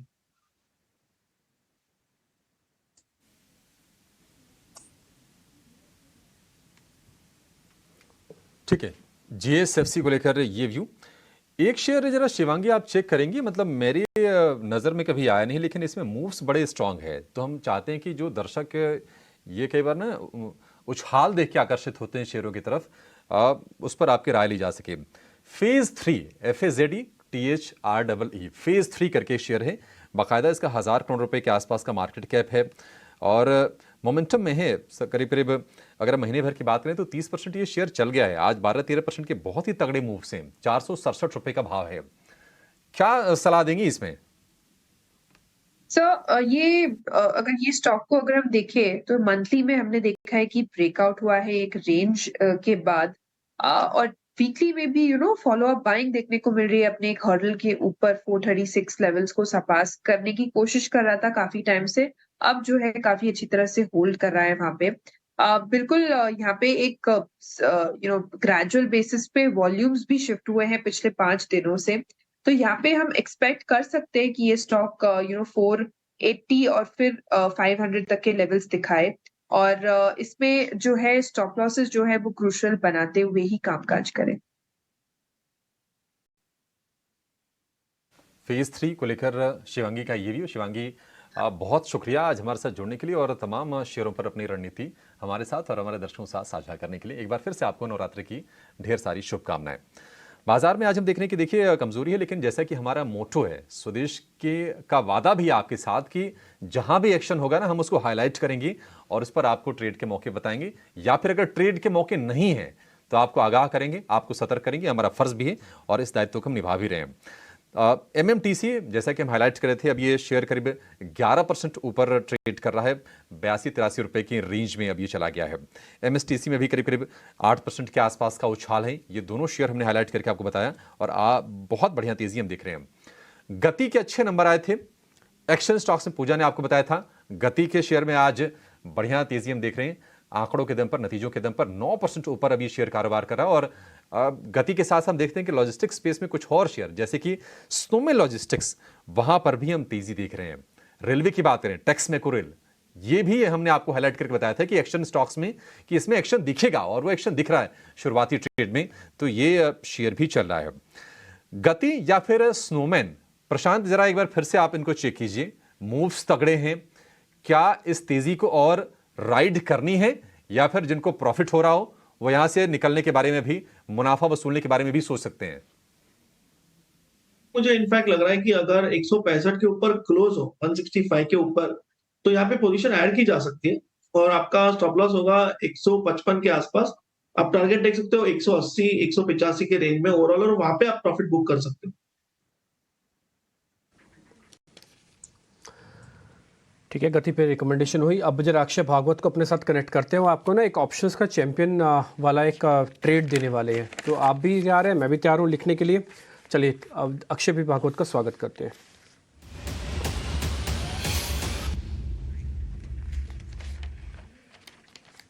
बताइए अक्षय जी, आज कौन सा सौदा है जो आपने देखा है, जरा बताइए। जो ऑप्शन के चैंपियन में स्टॉक चुना है वो स्टॉक का नाम है सन फार्मा, जो फार्मा क्षेत्र से है। सन फार्मा का प्राइस एक्टिविटी अगर आप देखें तो गए 3 महीने से एक रेंज में सीमित है। 1100 नीचे का बेस है और ऊपर में 1170। वापस गए 2 दिन से 1100 और 1120 से अच्छी बाइंग देखने को मिली है। डेरिवेटिव्स में लॉन्ग एडिशन देखने को मिले हैं। आउट ऑफ द कॉल में काफी एक्टिविटी देखने को मिला है। तो हमारा मानना है ब्रॉडर सेटअप देख के सन फार्मा शायद अक्टूबर एक्सपायरी में 1180 या 1200 के स्तर ऊपर में छू सकता है। तो आप रणनीति बनाइए कि आपको एक बुल कॉल स्प्रेड स्ट्रेटेजी बनाना है, जहां पे आपको एट द मनी 1140 का कॉल खरीदना है। करंट रेट ऑप्शन प्रीमियम मिलेगा आपको 14 रुपए के आसपास, और सामने आपको 1160 का कॉल बेचना है करीबन 7 रुपए के प्रीमियम में। सन फार्मा का लॉट साइज है 700, तो अगर मैं एब्सोल्यूट टारगेट और स्टॉप लॉस टारगेट गिनूं तो 1160 के ऊपर अगर एक्सपायरी होती है सन फार्मा की अक्टूबर एक्सपायरी में, तो मैक्सिमम प्रॉफिट आपका बनेगा 9000 का, और मैक्सिमम ये स्ट्रैटेजी में लॉस करीबन 4900 बनेगा। आप 4500 का स्टॉप लॉस स्ट्रैटेजी में बन के चल सकते हैं।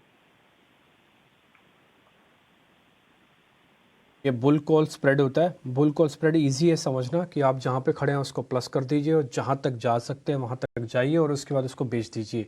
ये 1140 की कॉल पे आपको लेना है एट द मनी। ऊपर जाएंगे 60 तक पहुँचेंगे, बेच देंगे। ऊपर का मुनाफा भी अपना, यहाँ से जो चलेगा वो मुनाफा भी अपना। कुल मिला के 9000 रुपये बनते हैं अगर आप इसको वैसे कैलकुलेट करेंगे लॉट के हिसाब से। तो दूसरा 45 रुपये तक का लॉस साइज आएगा। एक एक लॉट से भी काम कर सकते हैं। जो 1160 की आप कॉल बेच रहे हैं इसके लिए मार्जिन आपको पूरा देना पड़ेगा, बस इस चीज़ का थोड़ा ध्यान रखिएगा। नहीं तो आजकल तो कई हाउसेस ने अपने टर्मिनल्स में इस तरह की स्ट्रेटजी आपको कॉमन भी कर देते हैं। आप उस पर थोड़ा समझ के उसके अंदर काम कीजिएगा। जितना सिंप्लीफाइड कर सकते हैं उतना हमने कर दिया है। 10 में से 9 लोग पैसा गंवाते हैं, इसलिए फाइनेंशियल डिसिप्लिन एफ&ओ में बहुत बहुत ज़रूरी है। आगे बढ़ते हैं। HDFC बैंक जैसे बड़ी कंपनीज के नंबर आने हैं। हमारा ये मानना है कि नंबर से पहले आपकी पूरी तैयारी होनी चाहिए, इसलिए राहुल मलानी हमारे साथ जुड़ रहे हैं शेर खान से। उनसे ज़रा समझ लेते हैं उनकी अपनी रीडिंग क्या है HDFC बैंक को लेकर, और ये अगर वेटेज वाला नंबर आता है तो उसके बाद ओवरऑल सिस्टम में कितना फ़र्क पड़ेगा। राहुल, बहुत शुक्रिया, थैंक यू वेरी मच आज समय देने के लिए। कुछ एनालिसिस हमने भी किया है जो हम ग्राफिक्स की फॉर्म में दर्शकों के सामने वापस रख देंगे कि HDFC बैंक से उम्मीद क्या है हमारी। आप अपनी जरा उम्मीद बताइएगा कि आपको किस तरह की एक्सपेक्टेशंस लगती हैं। 3 फ्रंट पे ज़रूर बताइएगा। पहला NI पे, दूसरा प्रॉफिटेबिलिटी पे, और तीसरा कोई और जो आपको सबसे इंपॉर्टेंट लग रहा हो। First of all good morning. Overall expectations ऐसे लाइंड अप है, अगर आप देखा जाए नया लेवल्स पे तो अगर वाई क्वार्टर नंबर्स कंपेरेबल नहीं रहेंगे क्योंकि ये पहला क्वार्टर रहेगा मर्ज्ड एंटिटी का। अगर ओवरऑल मर्ज्ड एंटिटी के निम्स पे बात की जाए तो वो एक इम्पोर्टेंट फैक्टर रहेगा, क्योंकि जो ओपनिंग निम्स है HDFC लिमिटेड वेस्ट वाइल का वो सब्सटेंशियली डिप डाउन हुआ था जब Q2 के ओपनिंग में जब उसका नंबर्स घोषित किया था। तो वहां से हमको लगता है कि एक अच्छा 50 to 60 बेसिस पॉइंट डिप मिलेगा स्टैंड अलोन HDFC बैंक के कंपेरेटिव में निम्स में। तो हमारा अनुमान है कि 3.5% के आसपास निम्स आएगा मर्ज्ड एंटिटी का Q2 में। उसकी वजह से NII ग्रोथ मर्ज्ड बेसिस पे म्यूटेड रहेगा, कम रहेगा, ग्रोथ लैकलस्टर रहेगा, जिसकी वजह से ऑपरेटिंग प्रॉफिट ग्रोथ की जो ग्रोथ है वो भी म्यूटेड रहेगी। बट ओवरऑल असेट क्वालिटी के पॉइंट ऑफ व्यू से देखा जाए तो क्वार्टर हेल्दी रहेगा, क्योंकि असेट क्वालिटी ट्रेंड स्टेबल है। किसी भी पोर्टफोलियो में कुछ अनएक्सेप्शनल स्पाइक्स नहीं देखा जा रहा है। रही बात छोटे पोर्टफोलियो जैसे अनसिक्योर्ड पोर्टफोलियोज में जो छोटे टिकट साइज में उसमें स्ट्रेस देखा जा रहा है, बट उसमें HDFC बैंक कैटर नहीं करता। तो overall earnings growth will be led by lower provisions. Rahul, lower provisions होंगे, ये एक बड़ा मॉनिटरेबल रहेगा अर्निंग्स में देखने। एक और चीज़ जो एक एक्सपेक्टेशन या फिर एक मॉनिटरेबल दूसरा रहेगा वो ये कि कितनी क्विकली ROAs जो हैं वो 2% को ब्रीच कर सकती हैं। क्या आप इस पर नजर रखेंगे? क्योंकि अभी अगर देखा जाए तो जो 50 to 60 बेसिस पॉइंट्स का निम जो कंप्रेस होगा इस क्वार्टर में, और हमारा एक्सपेक्टेशन भी है कि over the 2 to 3 quarters NIMS compress रहेंगे, तो एक तरीके से वो ROA को डिप करेंगे। सो अगर इस क्वार्टर की एक्सपेक्टेशन देखिए तो हम लोग का एक्सपेक्टेशन है 1.5 to 1.6% ROA। तो ये देखना बहुत इम्पोर्टेंट है कि कितना निम्स में स्ट्रक्चरल चेंज है या ट्रांजिएंट चेंज है। अगर ट्रांजिएंट चेंज है तो अल्टीमेटली निम्स एक रेंज में वापस से ग्रेजुअली पिकअप करेंगे। बट अगर कुछ स्ट्रक्चरल चेंज है तो वो एक ROA मर्ज लेवल पे एक इम्पैक्ट करेगा। बट ऑलरेडी अगर आप ये ऑलरेडी डी रेटिंग उसकी कंपेरेटिव में कॉम्पिटिटर्स के देखें तो ऑलरेडी डी रेटिंग हो चुकी है, क्योंकि एक्सपेक्टेशन ये है कि थोड़ा बहुत जो नेक्स्ट कॉम्पिटिटर है उसके मुकाबले थोड़े overall NIMs as well as ROA merge entity के थोड़ी कम रहेंगे।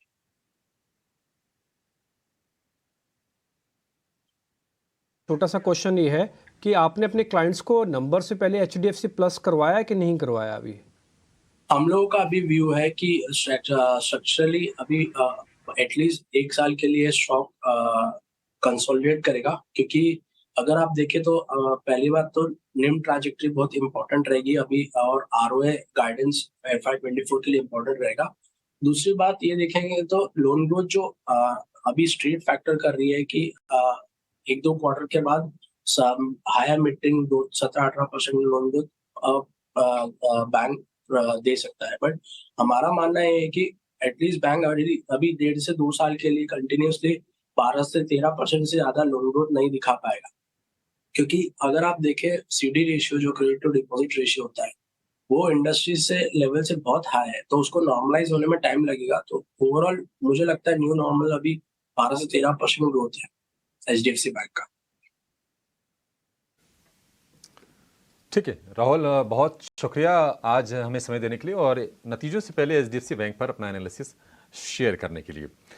आगे बढ़ेंगे, बाजार में कुछ और ऐसे स्टॉक्स पर नज़र डालेंगे जहां पर आज हम एक्शन देख रहे हैं।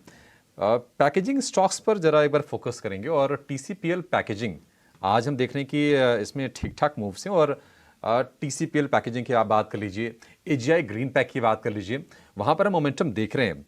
TCPL में आज के सत्र की बात करें तो 6-6.5% के स्ट्रॉन्ग मूव्स हैं।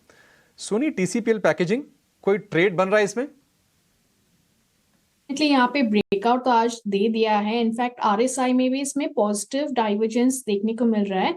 वॉल्यूम्स इतने नहीं है बट आई सपोज कि आज जैसे दिन में ट्रेड होते जाएंगे तो वॉल्यूम्स बढ़ेंगे। अभी ऑलरेडी मोर देन एवरेज हो रहा है, सो आप इसको खरीद सकते हैं। 2250 का एक अच्छा सपोर्ट है, तो आप अगर इस लेवल पे खरीदें तो 2250 का स्टॉप लॉस लगाए। ऊपर की तरफ इसका जो लक्ष्य रहेगा वो 2400 का रहेगा।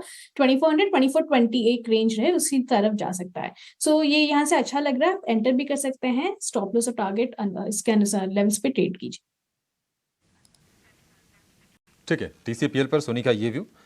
अगर हम इंडेक्स की बात करें तो कुछ स्टॉक्स तेजी से कदम आगे बढ़ा रहे हैं और उसमें एक है कोल इंडिया का शेयर। इस वक्त निफ्टी का टॉप गेनर भी है, 52 हफ्ते की ऊंचाई पर यह शेयर ट्रेड कर रहा है और ये शुक्रवार के सत्र में हम आपको हाईलाइट करके बता भी रहे थे कि मेटल में और माइनिंग में सपोर्ट फिर से दिख रहा है।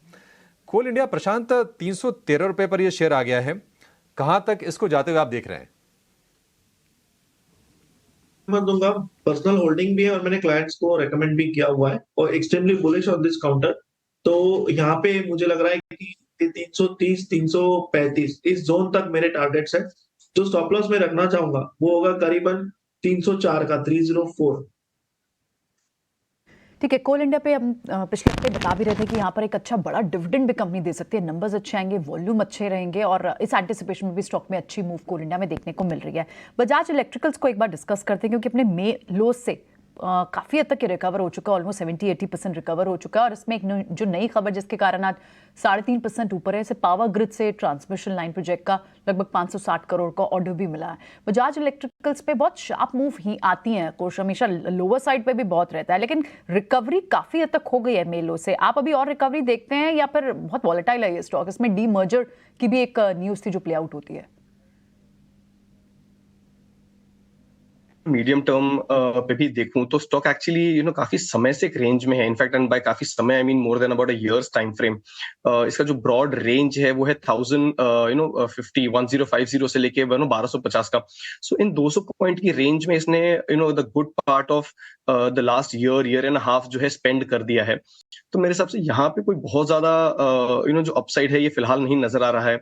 इसकी मेजर रेंज जो है 11 जो मिड रेंज है, rather mid point of the range 1180 के आसपास का अगर लेवल क्रॉस होता है तब कोई शायद फ्रेश मोमेंटम देखने मिले। बट न्यूज पे रिएक्शन है वो भी आप देखें तो रेजिस्टेंस लेवल के आसपास थोड़ा सा दम तोड़ता हुआ नजर आ रहा है। तो मैं कहूंगा कि अगर किसी की एग्जिस्टिंग पोजीशन रही हो तो प्रॉफिट बुक कर लें। फ्रेश पोजीशन बनाने लायक फिलहाल यहाँ पे कोई ऐसे संकेत नहीं है। फ्रेश पोजीशन अवॉइड करेंगे क्या सोनी? इस वक्त M6 पर भी फ्रेश पोजीशन बनाना अवॉइड करना होगा। इतना बड़ा रनअप तो आ गया, लेकिन बात भी ठीक है, जो विश्वा बता के गए नया ट्रेडिंग प्लेटफॉर्म पे शिफ्ट होगा और ज्यादा वॉल्यूम होगा। अभी भी कितनी स्ट्रीम बाकी है M6 पे? में अगर कोई ट्रेडिंग पर्सपेक्टिव से देखना चाहे इंट्राडे बेसिस में तो मेरे ख्याल से कर सकते हैं फ्रॉम करंट लेवल्स। 2170 के आसपास अभी चल रहा है, 7275, तो इस रेंज में आप ले सकते हैं और 2150 का स्टॉप लॉस लगाए। मेरे ख्याल से इंट्राडे में 2200 का टारगेट बन सकता है। 2200 पे थोड़ी बहुत इसको रेजिस्टेंस या प्रॉफिट बुकिंग नजर आ सकती है, तो आप जैसे उसको वो लेवल पे मिले तो आप उसमें बुक कर दीजिए अपने प्रॉफिट्स। पोजिशनल ट्रेड के लिए आप इंतजार कीजिए, डिप मिलना चाहिए करीबन अराउंड 2100 टू 2050, इसी लेवल के अनुसार इसमें डिप मिलना चाहिए तो या पोजिशनल में एंटर कीजिए। अभी के लिए अवॉइड कीजिए पोजिशनल, इंट्राडे बेसिस पे आप ऐसे ट्रेड कर सकते हैं। ओके ठीक है, शुरुआत में हमने आपको 2 शेयर्स बताए थे। एक्चुअली उन दोनों शेयर्स में ना थोड़ा ऐसा लग रहा है कि रेस सी है कि कौन सर्किट की तरफ तेज़ी से बढ़ने जा रहा है। पहला MMTC, और आपको तो ध्यान ही होगा MMTC हमने 3-4 दिन पहले आपको तब बताया था जिस समय 12 साढ़े 12 के आसपास का शो हमारा वाइंड हो रहा था। मनीष हमारे साथ कनेक्ट हो रहे थे, तब हमने कहा ये शेयर के अंदर मोमेंटम है, मनीष मिड कैप और मोमेंटम, ऐसा कुछ हमने आपके सामने बात रखी थी। और उसके बाद से आप देख पा रहे हैं शेयर अभी भी करीब 11% है। आप इसका एक काम कर सकते हैं, 3-4 दिन का खाली चार्ट दिखा सकते हैं, सिर्फ 3-4 दिन का चार्ट दिखा दीजिए MMTC का, तो आपको थोड़ा आइडिया लग जाएगा कि जैसे मोमेंटम आता है ना मार्केट के अंदर, वो आपको बहुत जल्दी पे करके जाता है। 7 डेज़ में 42% रिटर्न, 7 डेज़ 42% का रिटर्न। आइए बुक कीजिए, निकल जाइए। मैं ही नहीं कहता कि आपसे 42 का 42 आया होगा, 10% भी आ गया होगा तो आपका साल भर का काम पूरा कंप्लीट हो जाता है। FD rate is 8% only. दूसरा शेयर मैं आपको दिखा रहा था MSTC। MSTC के अंदर भी यही है, करीब 12% ऊपर आ चुका है, 500 प्लस का शेयर हो चुका है। ये शेयर खुला था 3% पे और आज इसके अंदर स्ट्रॉन्ग मूव आया। क्या ये भी 42% हो जाएगा अगले कुछ दिनों में? अभी ये करीब 20% है। एक बार प्रशांत आप इसके बारे में बताएंगे। MSTC ये एक्चुअली सारा क्रेडिट संतोष सर को जाता है। आज है नहीं हो मेरे पैनल में, नहीं तो मैं उनको ज़रूर बधाई देता। उन्होंने फ्राइडे को ये शेयर हमको नोटिस करा था, मेरी कॉपी पे भी लिखा है। आप मेरे को बताइए आगे का टर्न और कितना हो सकता है इसके अंदर सर? जी डिम्पी जी, इसका जो ऑल टाइम हाई रहा है वो है 542 540। तो उस जोन को अगर ये छुए तो यहाँ से ऑलमोस्ट 7% रिटर्न होते हैं। तो मुझे लग रहा है उस लेवल के लिए आप होल्ड कर सकते हो और वहां पे आप 30-35% प्रॉफिट स्ट्रेट बुक कर लो, क्योंकि ऑल टाइम हाई पे जब आते हैं तो एक गलती हम ये करते हैं, हम एक्सपेक्ट करते हैं ये ब्रेकआउट हो जाएगा, जबकि आपको वहां पे रिस्पेक्ट देना चाहिए। ब्रेकआउट हो जाए आप पोजीशन ऐड कर सकते हो, बट मेरे हिसाब से 535-40 के बीच आपको 30-40% प्रॉफिट बुक कर लेनी चाहिए। ठीक है, एक शेयर मेरी लिस्ट में और है, वो भी टिपिकली मोमेंटम वाला शेयर है, जब चलेगा तो बहुत फास्ट चलता है, वो है GE शिपिंग। एक बार अपनी स्क्रीन पे लेके आ सकते हैं GE शिपिंग को। और कुछ एक मेरा सवाल आपसे है, GE शिपिंग के अंदर सौदे पंच करें या थोड़ा लेट हुए हैं या अभी तो चलना शुरू है, क्योंकि टिपिकली ब्रेकआउट है अपने पुराने रेजिस्टेंस का। देखिए typically the way I would play this is कि अब मैं इसमें अगर पार्टिसिपेट करूंगा तो छोटी क्वांटिटी के साथ करूंगा, क्योंकि एक अच्छा खासा ब्रेकआउट जो है ये ऑलरेडी आ चुका है। पिछले हफ्ते 15 दिन से ये अक्यूमुलेट हो रहा था और ब्रेकआउट के बिल्कुल कगार पे था। आज ब्रेकआउट आया है।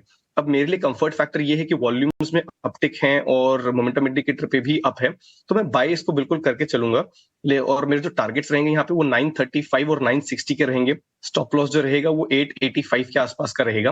बट जैसा मैंने बताया, बिकॉज ऑलरेडी एक पेंडिंग ब्रेकआउट आ चुका है, क्वांटिटी थोड़ी स्मॉल रखेंगे बट पार्टिसिपेट बिल्कुल करते चलेंगे। क्योंकि अगर इस स्टॉक का मैं मार्च और अप्रैल के समय से मूव देखूं तो बड़ा ही स्टेडी सा अप मूव रहा है। बेयरली कहीं अपने 50 डे 20 डे मूविंग एवरेज के आसपास सपोर्ट लिया है इसने, बट उसके अलावा it's been up for the most part. तो ओवरऑल ट्रेजेक्टरी पॉजिटिव है। एक पेंडिंग ब्रेकआउट आया है वॉल्यूम के साथ, तो यहाँ पे आप लॉन्ग पोजीशन बना सकते हैं। जैसा मैंने बताया 960 तक के लेवल्स आप इसमें आते हुए देख सकते हैं। और जो स्टॉप लॉस रहेगा आपका वो रहेगा करीब 885 890 के जो जोन है इनके आसपास। ठीक है, जी शिपिंग पर कुछ का ये व्यू। आगे